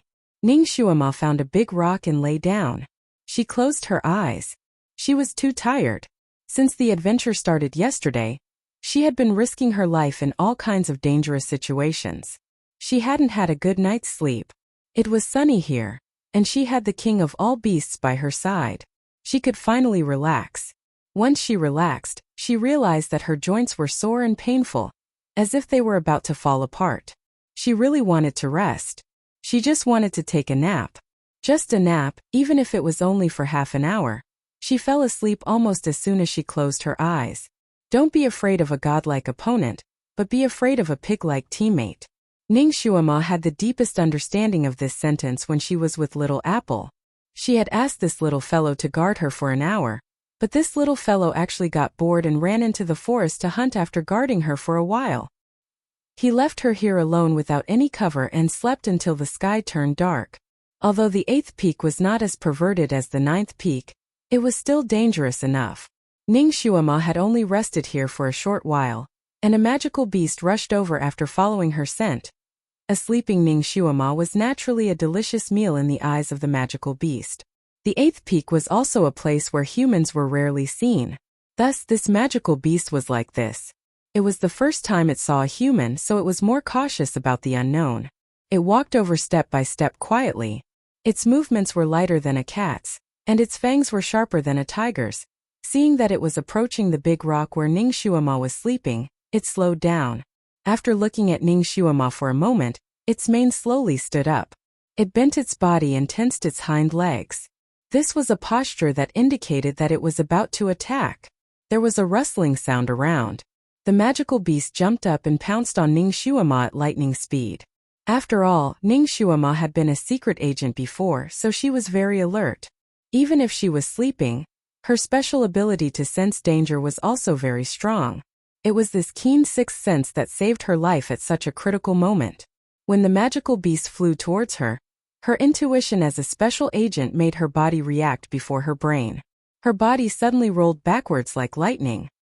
He narrowly avoided the big mouth of the magical beast and fell to the ground. Almost out of instinct, she rolled 18 times on the ground before jumping up. She finally saw the face of the bastard who attacked her while she was sleeping. Then he cursed in his heart. She remembered that she had vaguely seen a cartoon where the main character could have the eyes of an eagle, the speed of a leopard, and the strength of a bear when fighting. Now she finally saw the real-life version. There was a magical beast 10 meters away from her. It had eagle eyes, the head of a wolf, the body of a leopard, the tail of a tiger, and most importantly, a pair of eagle wings. The worst part was that it was even bigger than a grizzly bear. He stood there like a small mountain, his ferocious aura causing the surrounding temperature to drop by quite a bit. When a human and a beast met on a narrow path, there was no need for any nonsense. After the magical beast missed its first attack, it immediately began its second wave of attack. Ning Shuama did not even have time to think about anything and began to fight with it with all her might. This was the 8th peak's magical beast. Even the martial arts genius Ji Yunhuang was surrounded by dangers when he came here. He almost lost his life, not to mention Ning Shuama, a psychokinesis trash who couldn't even be considered half a bottle of vinegar. Chapter 241. She had only fought with this magical beast for a short while, but she had already met with danger several times. If it wasn't for her nimble movements and the fact that she had these big rocks as cover, she would have already become food in this magical beast's stomach. Although this magical beast's body was huge, Its movements were more nimble and faster than a civet cat. Adding on the fact that it had wings, its body could turn in a circle as it wished. Therefore, Ningshuama had a hard time dodging its claws. There were a few times when she flew past its claws, and her clothes were almost caught by its claws. One person and one beast were like a whirlwind circling around the rocks. From time to time, a big rock would be smashed into the air by this magical beast, and then fall to the ground. The momentum was astonishing, and the scene was frightening. Little apple! Little apple! Ningshuama was dodging with all her might, and at the same time she was calling out to that unruly Kirin. When she first woke up and saw this magical beast, she thought that Kirin had been eaten by this magical beast, but after sensing it, she knew that she was wrong. She had established a blood contract with Kirin, so she could sense whether it was alive or not. She could even sense its mood at this moment, and it seemed to be very happy. This little bastard. She didn't need to guess to know that it should have gone to have fun. Roar.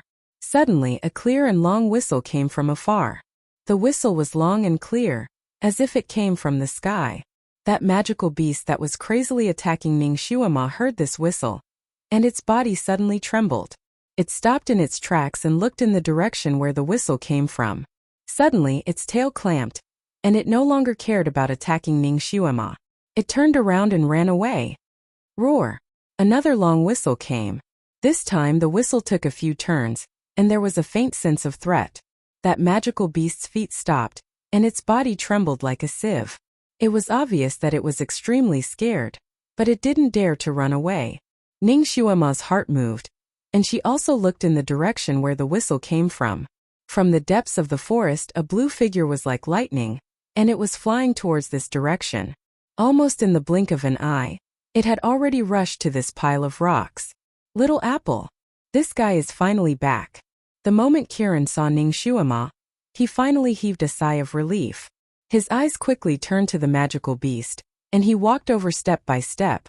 The magical beast's body trembled in fear. It seemed to want to retreat, but its legs were weak and it couldn't retreat at all. Kirin's body was obviously much smaller than it, but it was like a mouse that had seen a cat. All it could do was tremble. Kirin didn't hesitate. He raised his head and roared. His body flew up like he was stepping on clouds. He landed on the magical beast and slammed his claw on the beast's head. The magical beast's head didn't seem to be damaged, but it fell down with a loud bang. Its four hooves kicked the ground and then it stopped moving. Kirin's mouth was on its forehead, as if she was sucking something. She looked very pleased. Is it delicious? Ningshuama sat down opposite it. Delicious. It's delicious. Kirin shook his head and replied subconsciously. Did you have fun? Very fun. I ran to 2 small mountains and caught 3 magical beasts. This kind of beast spirit is still the best. It's much better than those rotten leaves. Kirin was in high spirits. It seems that you are indeed the king of all beasts. You are quite capable, and you can protect yourself in this world. There's no need for you to follow me anymore. After we go down the mountain, let's part ways. Ningshuama stood up. Kirin finally reacted. It quickly grabbed the corner of her clothes with its claw. Master, are you angry?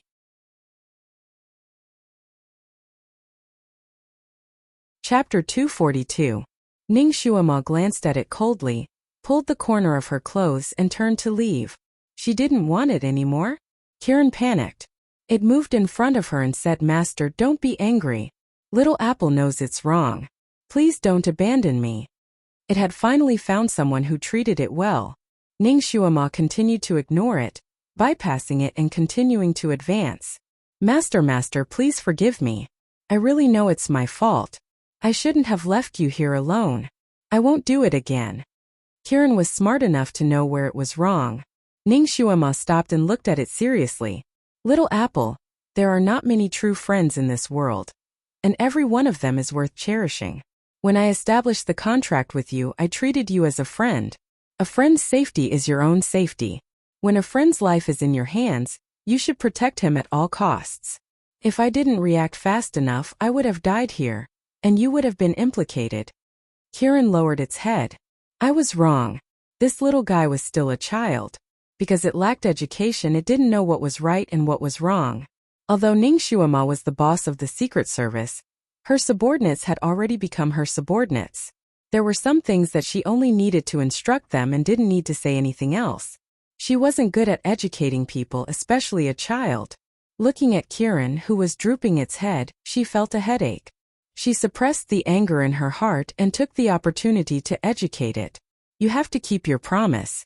Since you made a promise, you have to keep your promise. As the saying goes, a promise is worth 1,000 gold. Kieran stood in front of her obediently and listened to her lecture.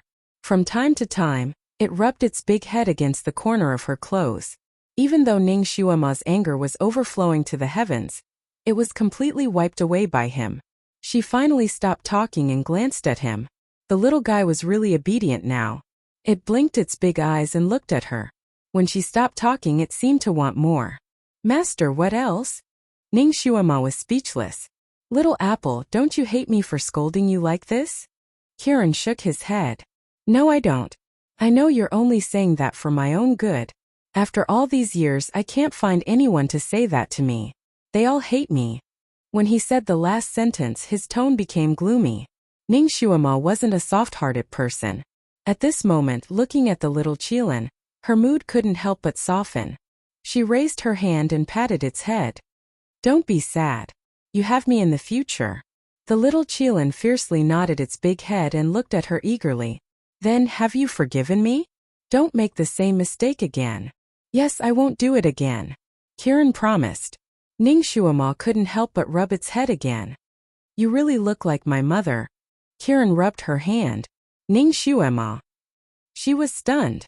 Including her age in her previous life, she was only 22 years old. Where did such a big Qilin come from? This little guy's nonsense was really shocking. Didn't you say that you've never seen your mother? Ning Xuema asked tentatively. Yes, I've never seen her.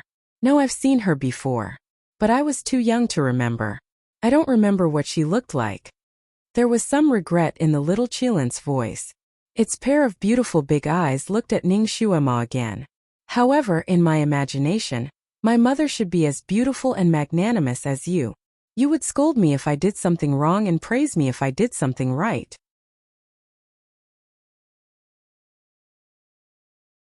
Chapter 243. Ning Xuema couldn't help but sigh when she saw the yearning look on its face. How much does this Kieran lack of fatherly and motherly love? Some education was enough, so Ning Xuema didn't say anything more. Her stomach rumbled a few times.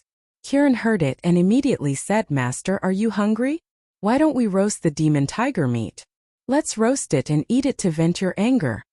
It turned around to look for the demon beast that had fallen to the ground. It turned around a big rock and suddenly exclaimed, this? What's going on? Its voice was filled with shock. Ning Xuema's figure flashed and returned to the place where the demon beast was lying. She was stunned. In just a short while, the majestic and mighty demon tiger's flesh and blood had disappeared without a trace. There was only a skeleton left. Little apple, are you sure you only sucked its beast spirit and not its flesh and blood? No, I only consume beast spirits. Its flesh and blood should be intact. Kieran started to walk around the skeleton, trying to find out the reason. Ning Xuema's expression changed slightly. Although she didn't know what was going on, she sensed a huge danger. Don't bother about it, let's go quickly. She pulled Kieran's horn and signaled it to go quickly. Kieran was still unconvinced and wanted to find out the reason. What kind of thing is taking advantage of me? Go quickly. Ning Xuema's voice became stern. She jumped onto a big rock and was about to fly forward.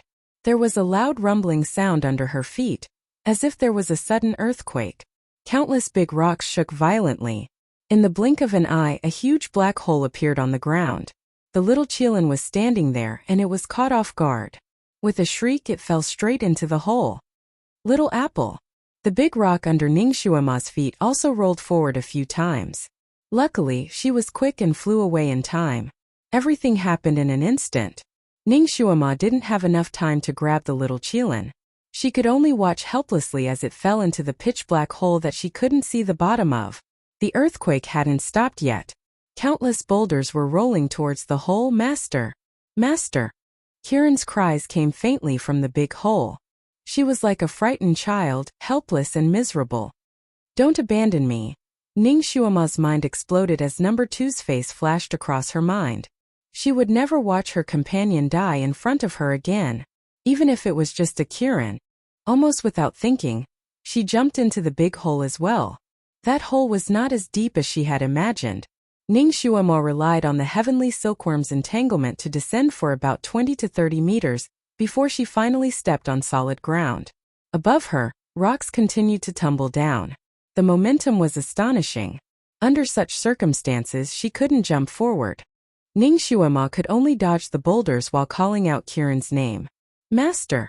Kirin flew over and knocked away a boulder that was flying towards Ning Xuema. It used its beak to drag her to a corner. Are you okay? Ning Xuema looked at it. Due to the increase in her inner strength, her eyesight had improved a lot. Although the big hole was dark, she could still see Kirin's appearance. Master, I thought you had abandoned me. The little Qilin sobbed. I thought I would be locked up in the darkness for countless years. It was clearly scared out of its wits as it leaned against Ning Xuema and slightly trembled. Chapter 244. I won't leave you behind. Ning Xuema sighed and promised, oh right, don't you know how to fly? Why didn't you jump up again? This place is strange. I can't use my telekinesis. Kirin's voice was a little panicked. Ning Xuema's heart skipped a beat. She secretly circulated the little telekinesis in her body and found that it was empty again. She couldn't sense even a trace of telekinesis. She circulated her inner energy again. Fortunately, her inner energy could still circulate as she wished. There was a horizontal passage on the side of the cave. Ning Xuema and Kirin were hiding in this passage. The entrance to the cave had been completely sealed by the large rock that had rolled in. It was impossible to go back the way they came, so they could only look for another exit. Let's go. We'll find another exit. Ning Xuema sighed and walked forward. Ever since she came to Tianshu Mountain, it was as if she was fated to encounter all kinds of caves. After escaping one, she would encounter a second one. In the previous cave, she was accompanied by Jiuzun, who was small but had great abilities. Although she was nervous, she wasn't afraid. Now she only had this crying Kirin by her side. Her future was uncertain. This cave wouldn't have appeared for no reason. It might have something to do with the unknown creature that sucked the demon tiger dry. Little apple in here, you must listen to my commands. If I don't let you touch something, you absolutely cannot touch it. Ning Xuema instructed the little Qilin beside her. Yes.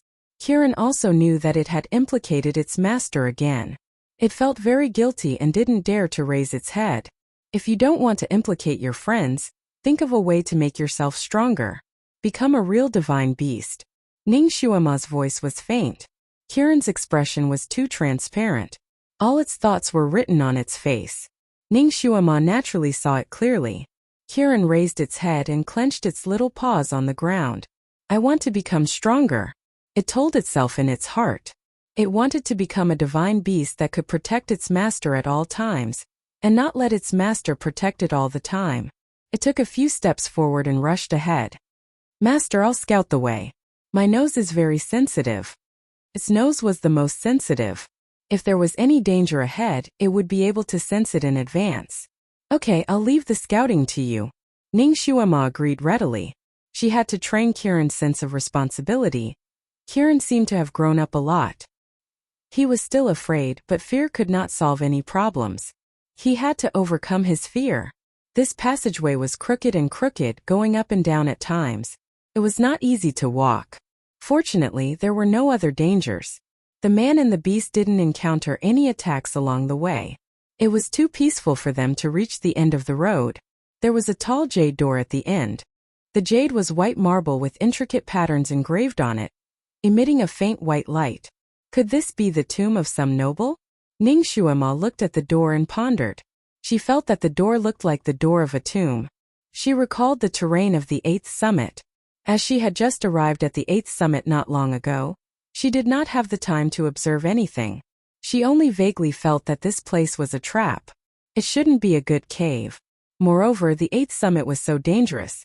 It was not easy to build a tomb here. The craftsman who built the tomb had to have a high level of telekinesis to reach the 8th summit, therefore. The possibility of this place being a tomb was not high. Then what was this door for? Master, should we break open this stone door?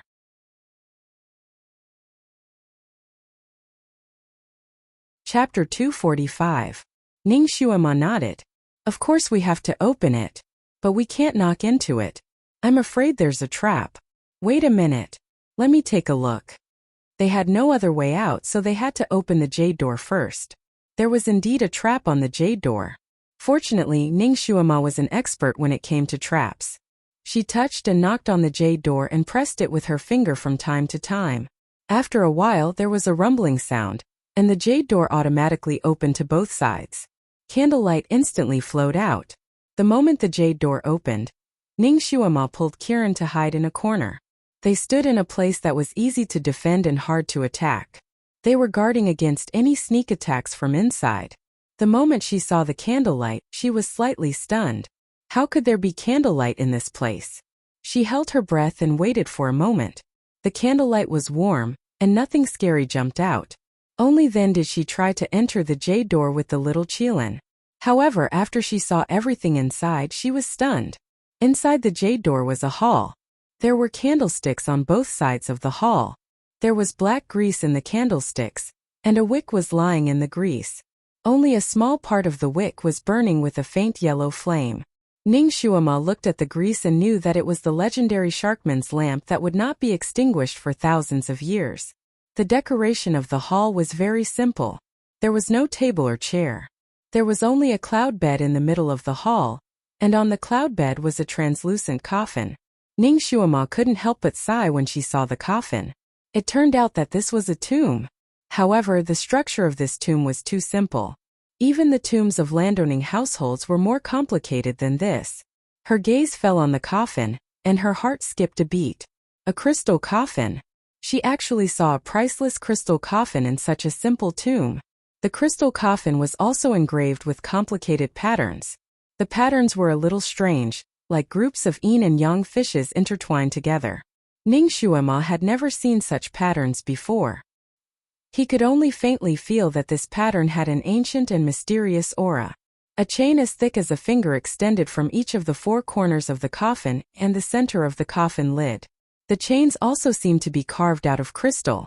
They were sparkling and translucent, and there were also patterns on them. The patterns were like small gourds, and they extended all the way to the top of the hall. At first glance, the chain seemed to be locking the lid of the coffin, but what could such a thin chain lock? Ning Xuema believed that even with her strength, she would be able to break the chain with just 2 fingers. So this is actually a decoration, right? Decorating the crystal coffin. Her gaze fell on the crystal coffin again. Through the translucent crystal coffin, one could see a person lying inside. It was a person with black hair and red clothes. The light in the hall came from 8 different directions and shone on the crystal coffin, making it look even more bizarre. It made it impossible to see the true face of the person inside the coffin. Kiran had become a lot more cautious after getting into trouble. It slowly moved closer and looked at the person inside the coffin. It exclaimed in surprise, "Is this person sealed inside alive?" The person inside the coffin raised both of his arms and placed his hands on the lid of the crystal coffin, as if he was trying to open the lid and sit up. However, it was obviously futile. This action was forever frozen in place, and no one knew how many years it had been frozen. When Ning Xuema first entered the passage outside, she could still feel an inexplicable murderous aura. However, after entering the hall, the murderous aura obviously disappeared.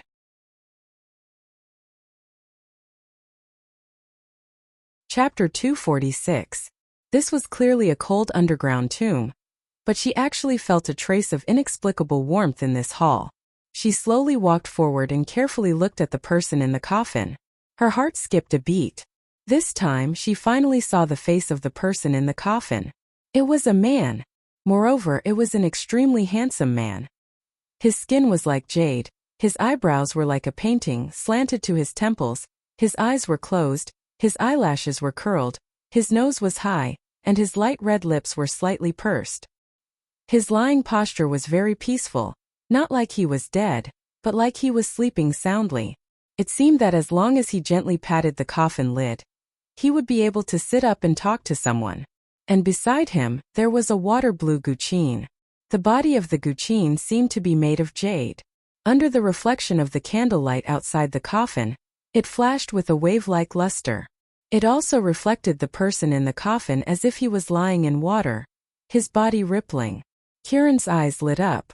Black wave guqin. This is the black wave guqin. Ning Xuema's heart skipped a beat. She had heard of this black wave guqin before. It was like the 8 great divine weapons in the myths and legends of her time. This black wave guqin was one of the 10 great divine weapons in the ancient legends of this era. Its effect was a bit like the Fushi guqin. It was said that it could be used to cultivate one's mind, but it could also be used as a weapon to kill people. When it was played normally, the sound was like the sound of nature, and birds and beasts could dance to the sound of the guqin. And once special skills were used, every note played would be a hidden weapon that could kill people. It could raise a mountain to the ground while talking and laughing.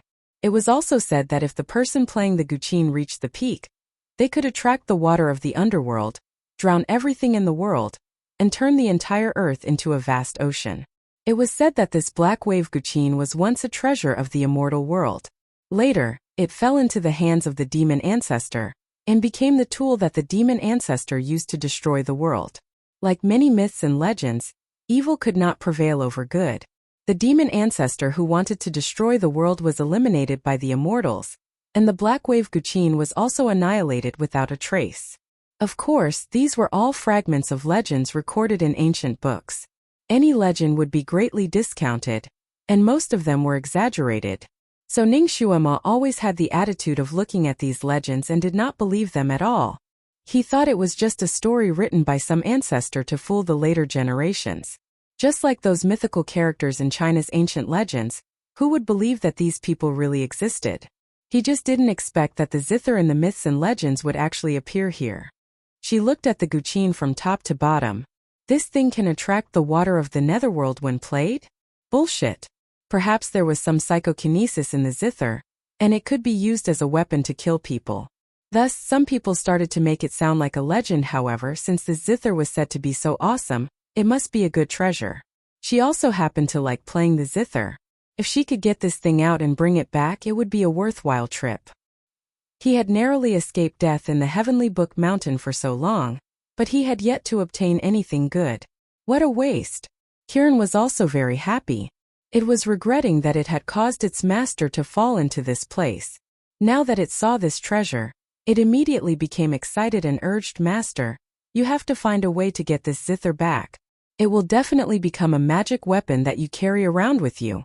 Your skills will also be greatly improved. You can't return empty-handed from a treasure mountain." "All right, I got it," Ning Xuema interrupted.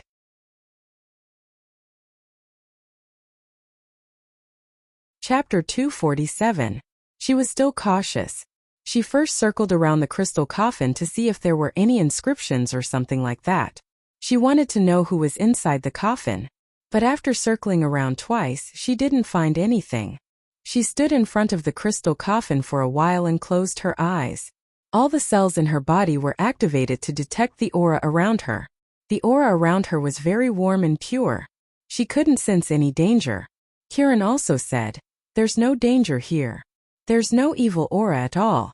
We Kiirans are the most sensitive to evil aura. We can sense it even if it's just a little bit." Ning Xuema tapped the coffin lid with her finger, making a crisp sound. "Little apple, do you think the person inside is a dumpling?" "Dumpling?" Kieran didn't understand. "It's a zombie. Red-eyed, green-eyed, the kind that can strangle all living things to death." Ning Xuema told him the zombie movies and TV shows she had seen before. "No, zombies have corpse aura. I can smell it." Kieran's answer was resolute and decisive. Obviously, it knew about zombies. Ning Xuema was finally relieved. She had just circled around the coffin. There weren't any legendary treasures around the coffin that could deal with zombies. For example, ink bucket, golden thread, glutinous rice, cross, etc.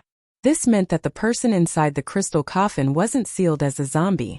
The reason why it didn't rot was probably because the crystal coffin was sealed well, and the anti-corrosion measures were in place.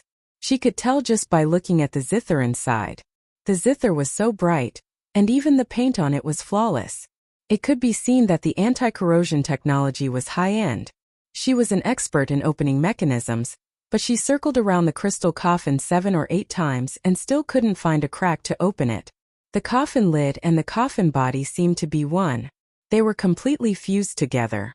There wasn't a single crack to be found. Kieran was impatient. "Master, why don't I bite it open?" Although it couldn't use its telekinesis in here, Kieran's body was very strong, especially its teeth, which were as hard as diamonds. Not to mention crystal, it could even bite a hole in steel. Perhaps because it was a mythical beast, it had been locked underground for more than 1,000 years. Its teeth were still as white as jade, and it didn't have the usual yellowish teeth of a wild beast. Ning Xuema patted its teeth and signaled it to shut up. This was a cultural relic. Although she couldn't take the crystal coffin away even if it was well preserved, she couldn't bear to destroy such an exquisite cultural relic. Therefore, she rejected Kieran's simple and crude method.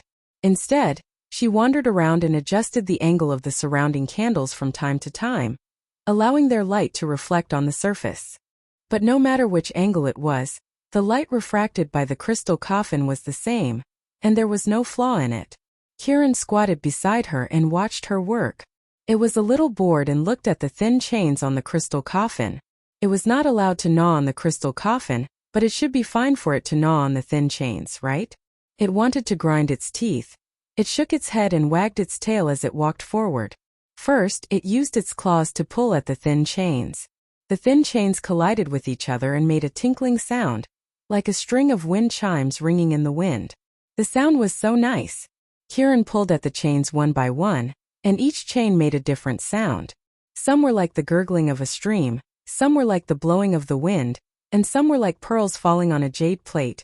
It was addicted to pulling at the chains. Ning Xuema listened for a moment and suddenly had an idea. She looked at the chains.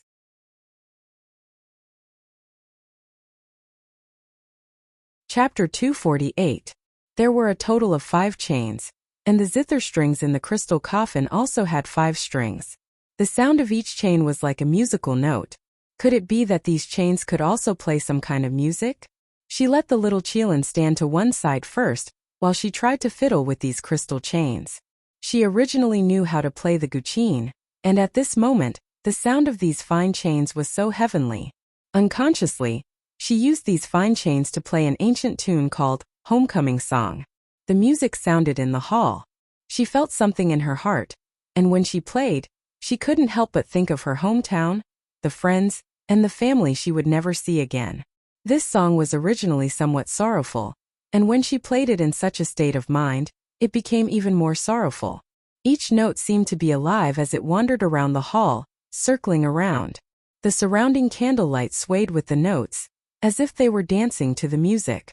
When the song ended, Ning Xuema heard a sobbing sound. She looked up and saw that Kieran's big eyes were tearing up, and it was crying like a tearful Qilin. The corner of her mouth twitched. Kieran was too emotional. She raised her hand and rubbed its head. "Why are you crying?" Little Qilin said. "I miss my father and mother." Ning Xuema was speechless. "You haven't seen them? You still miss them?" "I miss them because I haven't seen them. They must be the people who loved Little Apple the most in the world. It's a pity that they died early. Master, where are your parents?" Ning Xuema sighed. She was an abandoned child in her previous life. It was said that she was abandoned by the roadside when she was born and was picked up by her adoptive parents. Her adoptive parents were very good to her, and they loved her as if she was their biological daughter. She was also very hardworking, and her IQ was ridiculously high. When she was in school, she skipped grades and went to university at the age of 12. She was chosen by the National Bureau of Intelligence, and they wanted to recruit her to become an agent. But at that time she was not interested in being an agent. The National Bureau of Intelligence tried to recruit her several times, but she rejected them all. If it wasn't for that accident, she might not have been able to become an agent in this life. And that accident also caused her to lose her only family in the world. While she was studying abroad, her parents were assassinated at home. Her world collapsed in an instant. Later, she found out that her parents were also secret agents who had been assassinated by assassins sent by country. In order to avenge her parents, She finally agreed to join the National Bureau and began to undergo a series of special agent training. After 5 years of hard work, she finally grew up and gradually became the leader of her group. Of course, she also finally found the killer who killed her parents and avenged her parents. Once you stepped into the Secret Service industry, it was a lifelong commitment. It was impossible to quit halfway. She also had friends, comrades, and subordinates in the Secret Service team. Her relationship with them was like family. It was a pity that he couldn't see them anymore. Speaking of which, it was strange. In those transmigration novels, most of the protagonists had transmigrated by accident, but she had transmigrated in her sleep. When she woke up, she had arrived in another world and could not return. In her previous life, her parents had passed away when she was 12 years old. In this life, her parents had passed away when she was 8 years old. Whether it was in her previous life or in this life, she was a tragic child. She was destined not to grow up under the care of her parents. Her life experience was somewhat similar to Kieran's, but she was much luckier than Kieran. At least she had tasted the love of a father and a mother.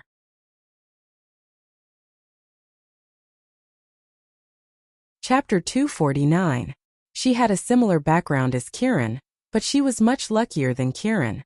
At least, she had experienced the love of her parents and remembered how they looked like. Kieran, on the other hand, was much more pitiful. It didn't even know how its parents looked like. She patted Kieran's horn again. My parents passed away a long time ago. We're both in the same boat. Kieran immediately rubbed its horn against her body. Then we'll depend on each other in the future. It suddenly had an epiphany and looked at her with its big eyes. Master, why don't you be my mother? Ning Xuema was speechless. She was shocked. Little Apple, I'm only 13 years old this year. How about you? You're more than 2,000 years old. Although you look young, you can't just call me your mother. I feel scared when you call me sister. Kieran lowered its head. I know, but I always feel that you look like my mother. I want to be close to you. Ning Xuema waved her hand. Little Apple, you're wrong. I'm a pure human.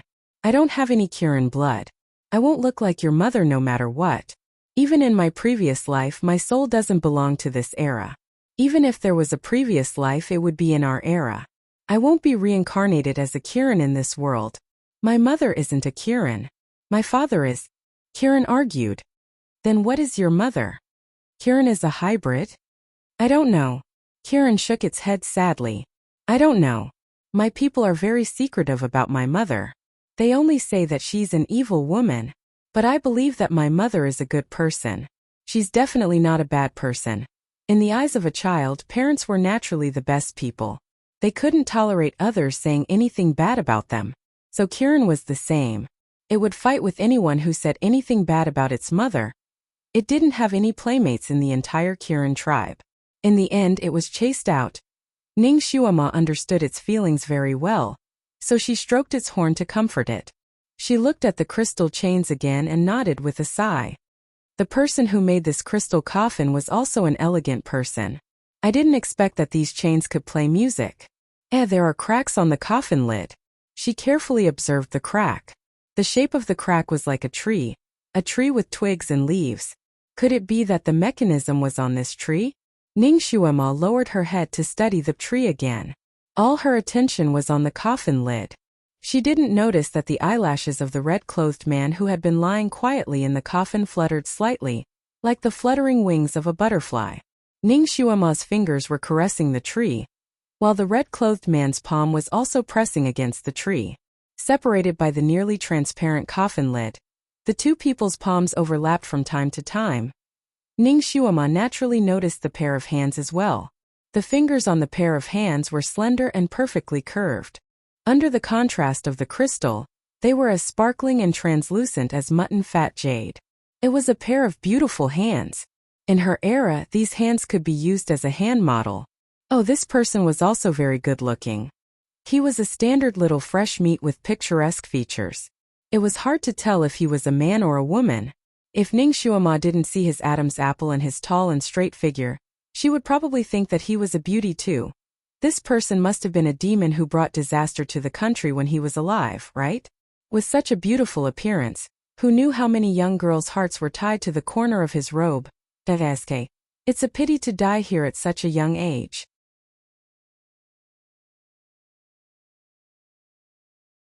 Chapter 250. She looked at the Guqin again, and a thought suddenly came to her mind. She blurted out, "Could this person be the legendary demon ancestor?" Kieran's body trembled. No, it can't be, right? How could the demon ancestor be buried in such a desolate place? This tomb was too simple and crude. Ning Xuema tried her best to search for information about the demon ancestor in her mind, but the information she saw was pitifully little. This demon ancestor was said to be quite mysterious, and no one knew whether it was a man or a woman. The records about him or her were only a few words, and his or her face was very vague. She only heard that he or she liked luxury, and the place where he or she lived was beautifully decorated. If he or she died, the tomb would definitely be filled with jewelry, and it would not be as simple as it was now. If he or she was buried by an enemy in a hurry, there would definitely not be such a precious Guqin placed beside him or her. Moreover, this crystal coffin was also a priceless item, and the carvings on it were so lifelike. It was not something that could be done overnight. Looking at his gentle and serene face, it did not look like he or she was sealed, but was solemnly buried. If that was the case, the person in the coffin should not be the demon ancestor. She studied the pattern that had just cracked for a long time. She tried several methods, but they were all in vain. Little Qilin was a little impatient. They had already stayed here for no less than 6 hours. It really wanted to go out and breathe some fresh air. Speaking of which, it had not had enough fun yet. It was bored, so it began to wander around the hall, trying to find a hole to go out. But after wandering around for a long time, it could not find any exit. It looked at the thin chains again. Could there be some kind of exit mechanism at the top of the thin chains? With a press of its foot, it leaped into the air and flew towards the top of the dark hall. The top of the hall was very high. Fortunately, Kieran's jumping skill was very high, so it reached the top in a few seconds. The top was a smooth arc, but the chains went through the arc and reached outside. It did not know where they led to. There was no place to stand on the ceiling, so Kieran grabbed the crystal chain with all 4 of its claws. The crystal chain shook and made a series of clanking noises. This chaotic ringing without any rhythm was definitely unpleasant to the ears. The little Qilin was afraid that Ning Xuema would find it noisy, so it hurriedly bit the crystal chain that made the loudest noise. Bang! With a loud sound, its indestructible teeth bit the crystal chain. It thought that it could break the crystal chain, but it didn't expect that the crystal chain didn't break. Instead, one of its small fangs sank into the crystal chain. It tried to pull out the tooth, but it didn't expect that the tooth would hurt as if it was cut by a knife. It was so painful that it let out a low cry, and then it found a very strange situation. A line of blood flowed down from the crystal chain that was bitten by it. Oh no! Its teeth were bleeding. No, this strange crystal chain was sucking its blood. Little Apple was a water Qilin. Just like other Qilins, although it had a lot of water in its body, it didn't have much blood. Qilin blood was very precious. 1 drop could bring a dead person back to life. Therefore, although Kieran often cried, its tears were not valuable, but it was never willing to bleed. At this moment, it saw the line of blood in the crystal chain meandering down like a snake. It was frightened and couldn't help but shout, "Master! Master!" Ning Xuema was studying the mechanism tree on the crystal coffin, so she didn't notice what the naughty Kieran was doing.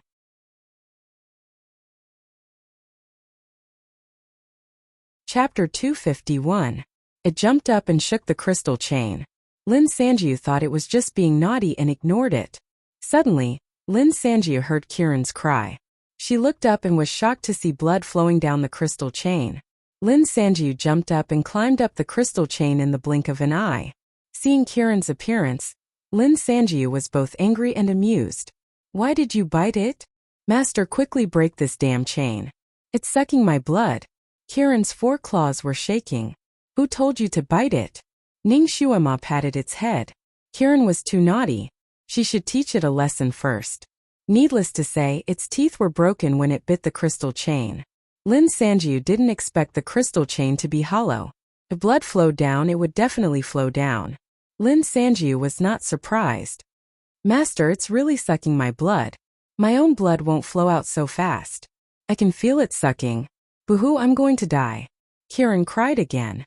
One of its teeth was stuck, so it couldn't speak properly. In fact, Ning Xuema had already taken out the dagger. Although the crystal chain was also a cultural relic, it was related to Kiran's safety. She couldn't care less about it. Lin Sanjiu used all her strength to cut the crystal chain with the dagger. Clang! Ning Xuema's dagger, which contained all her strength, didn't cut the crystal chain. Instead, it bounced back and numbed her entire arm. Crystals were not particularly hard. They would break into several pieces when dropped to the ground, and would shatter upon impact. Ning Xuema's slash could even cut through steel in an instant. Yet she didn't expect that it would be useless against this thin crystal chain. The little Qilin was shaken, causing it to cry out in pain. The blood flowed even faster. Ning Xuema could only stare blankly as the blood reached the crystal coffin.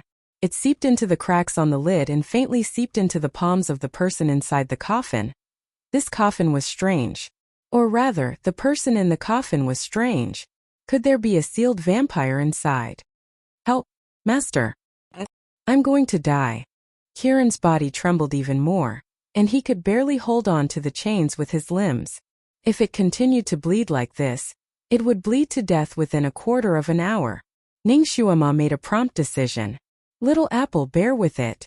She stabbed the knife into Kiran's gums and pried it open. Amidst Kiran's screams, the troublesome tooth was pulled out by her. The moment the tooth left Kiran's mouth, Kiran's bleeding finally stopped. Not a single drop of blood flowed out. My tooth? Kiran's heart ached as she looked at her tooth embedded in the crystal chain.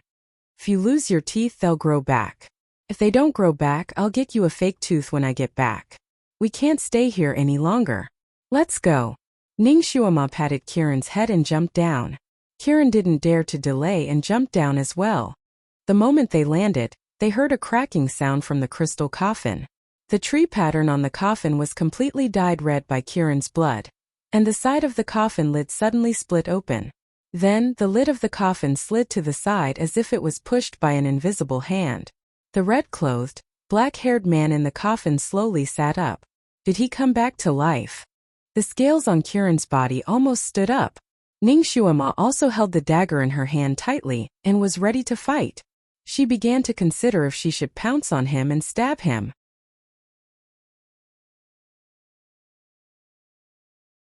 Chapter 252.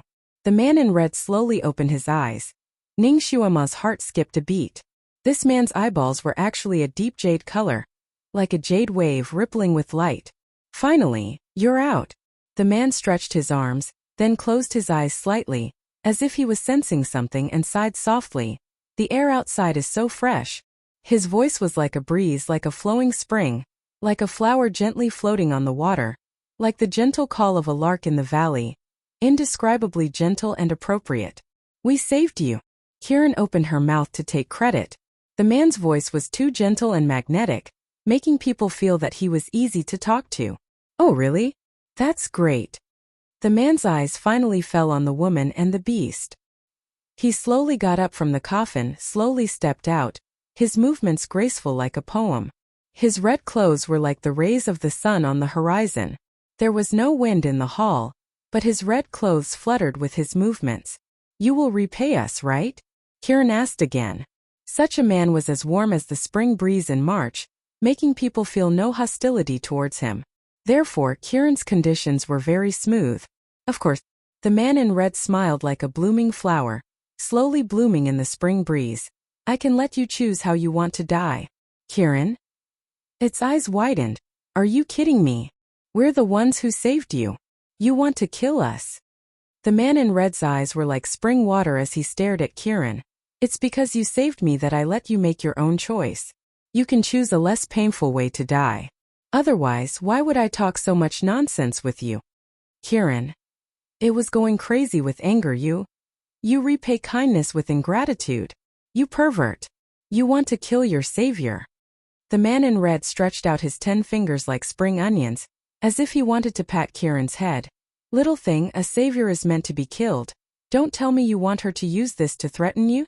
Kiran did not dare to let him hit her. Kiran jumped 3 feet to the side, trying to avoid the man's palm. However, the man did not move, but his arm grew 3 feet out of thin air and hit Kiran's head.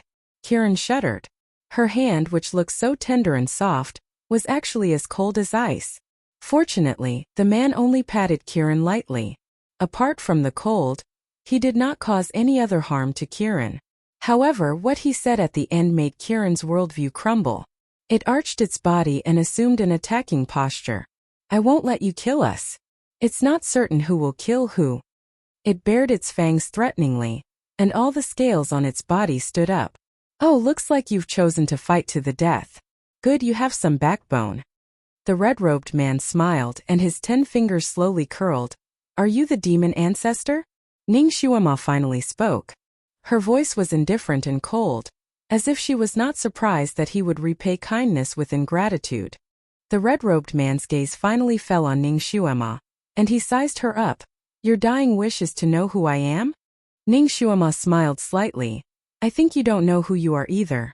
Her gaze swept across the crystal coffin. The crystal coffin was still intact, but one side of the coffin lid had been lifted. It looked a little like a damaged piece of art.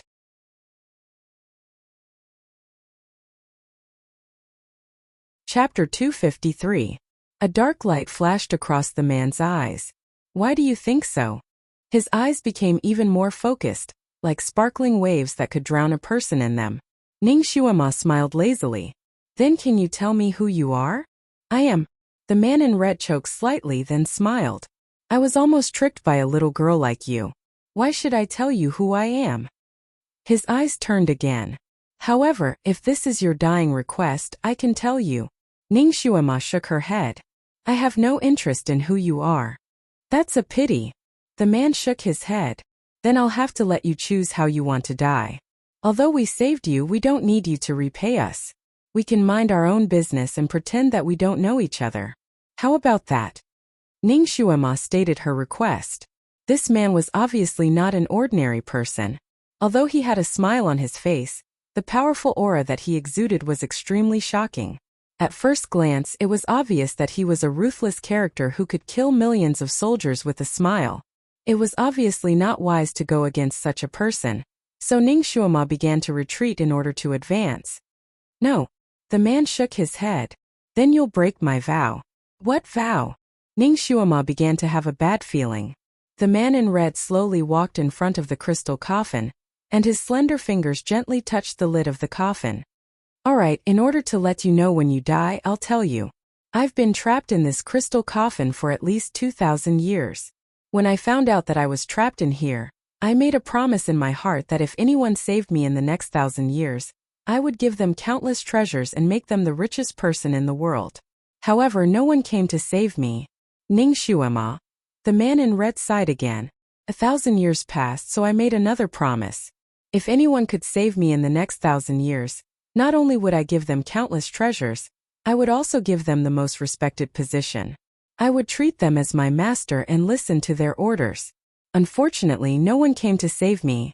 However, after another 1,000 years, you became angry and swore that if anyone saved you, you would kill that person. You only let him choose how to die?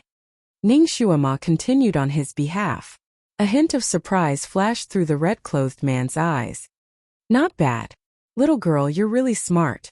You actually guessed it. Ning Shuama secretly rolled her eyes. What was so hard to guess? This guy was obviously copying the legend of the magic bottle from a foreign fairy tale. When he was a child, he had only seen the fairy tale as a joke. He had never thought that he would actually meet one after coming to this world.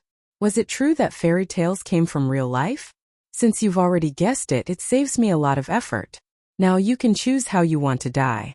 You should know that I will never go back on my oath. The red-clothed man lazily leaned against the crystal coffin and looked at Ning Shuama as if he was looking at a dead person. Ning Shuama was also looking at the crystal coffin. She couldn't help but curse in her heart. How good would it be if this guy was also trapped in a bottle? Then she would have a chance to trick him into entering the bottle again, and seal this scourge forever. Now that he was in a crystal coffin, even if she tricked him into entering the coffin again, she wouldn't be able to seal him again. What should she do? What should she do? She quickly thought of all kinds of ways to escape, but she couldn't think of a perfect plan.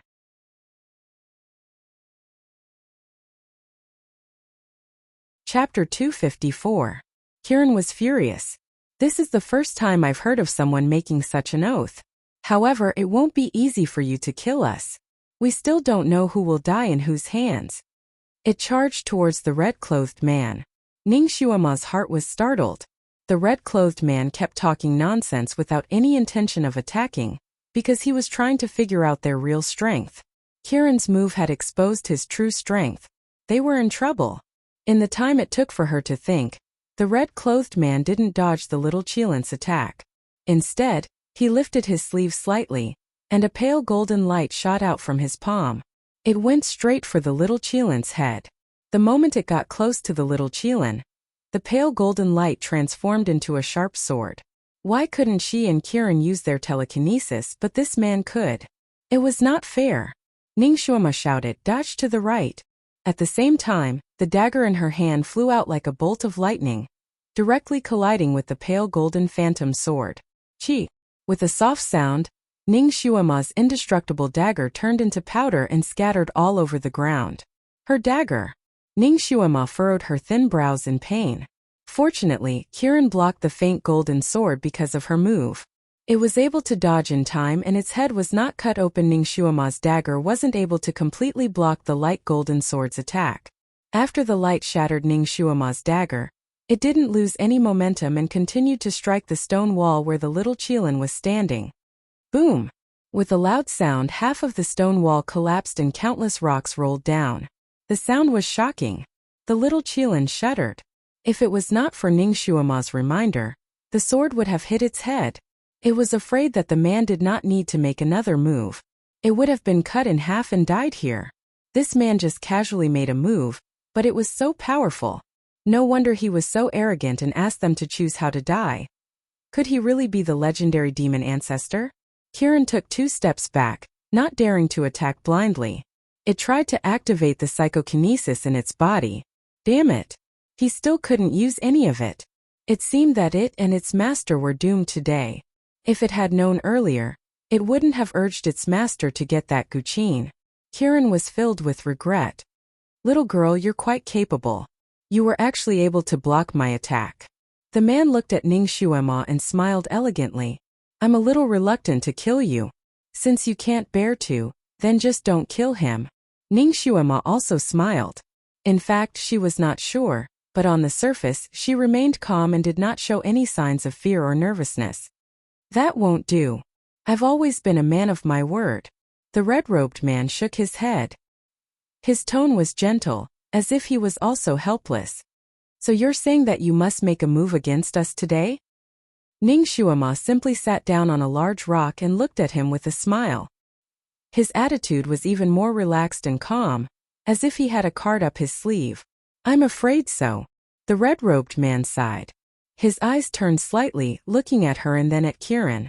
I swore to kill the person who saved me. If it's one of you, then I can only kill one of you. Ning Xuema and Kiran's heart skipped a beat.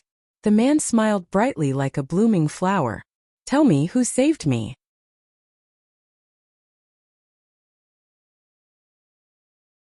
Chapter 255.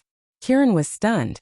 It opened its mouth as if it wanted to say something, but Ning Xuema gently patted its head, signaling it to shut up. The little Qilin was actually obedient. Sure enough, it shut its mouth and stared at Ning Xuema. Ning Xuema looked at the red-clothed man. Your Excellency's thoughts are quite sinister. Do you want us to kill each other? Sigh, to think that a little girl like you would see through it. The red-clothed man smiled gently. But I am a man of my word. I can only kill one of you. But the condition is that you have to kill the person who saved me. I can give the one who is left behind countless treasures, so that he or she can live a peaceful and comfortable life. This red-clothed man was very vicious. However, this tactic of sowing discord was used so openly that no one could find a reason to refute it even if they wanted to. The little Qilin glanced at Ning Xuema and inwardly took a deep breath. Suddenly it stuck out its chest and took 2 steps forward. It was me who saved you. It has nothing to do with my master. Master, come and kill me. Ning Xuema was stunned. She didn't expect Kiran, who was always afraid of death and loved to cry, to have such courage. The red-clothed man looked up and smiled. What a loyal Kiran. You really made me look at you in a new light. Tell me, how did you save me? Kiran proudly said. It was my blood that seeped into your broken crystal chain. Then my blood opened the mechanism on the coffin lid. That's why you were able to jump out.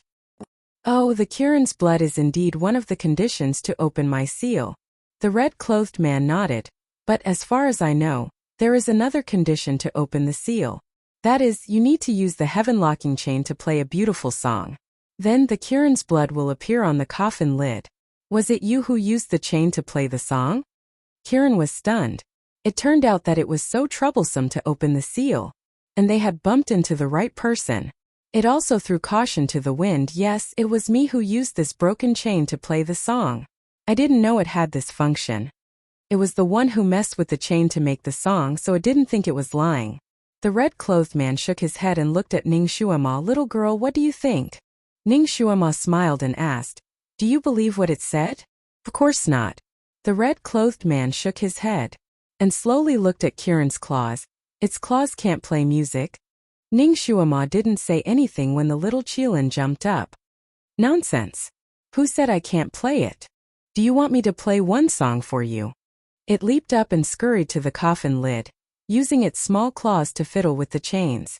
Strangely enough, when the crystal coffin was sealed, each of these chains made a different sound. Now, however, there was a series of clanging sounds. It was purely the sound of crystals hitting each other. The red-clothed man shook his head. Little fool, once the seal is opened, the heaven-locking chain won't make any music. He seemed to have compromised. All right. I believe that you were the one who pulled out the song with your little paws. Since you want to die, I can't help it. Then he looked at Ning Xuema. Little girl, you can kill it now. Ning Xuema slowly got up and looked at the red-clothed man. She opened her hands and sighed. Okay, as you wish. But my weapon was destroyed by you. I am empty-handed now. How can I kill it? You're tuning in to the Li Mei's Wuxia Whispers YouTube channel. We're so grateful for your support, and don't forget to subscribe to join us on this incredible journey through captivating stories. Your generosity through donations truly makes a world of difference, as it's the primary source of revenue that allows me to expand and enhance this channel for you. Thank you from the bottom of my heart for being a part of this adventure.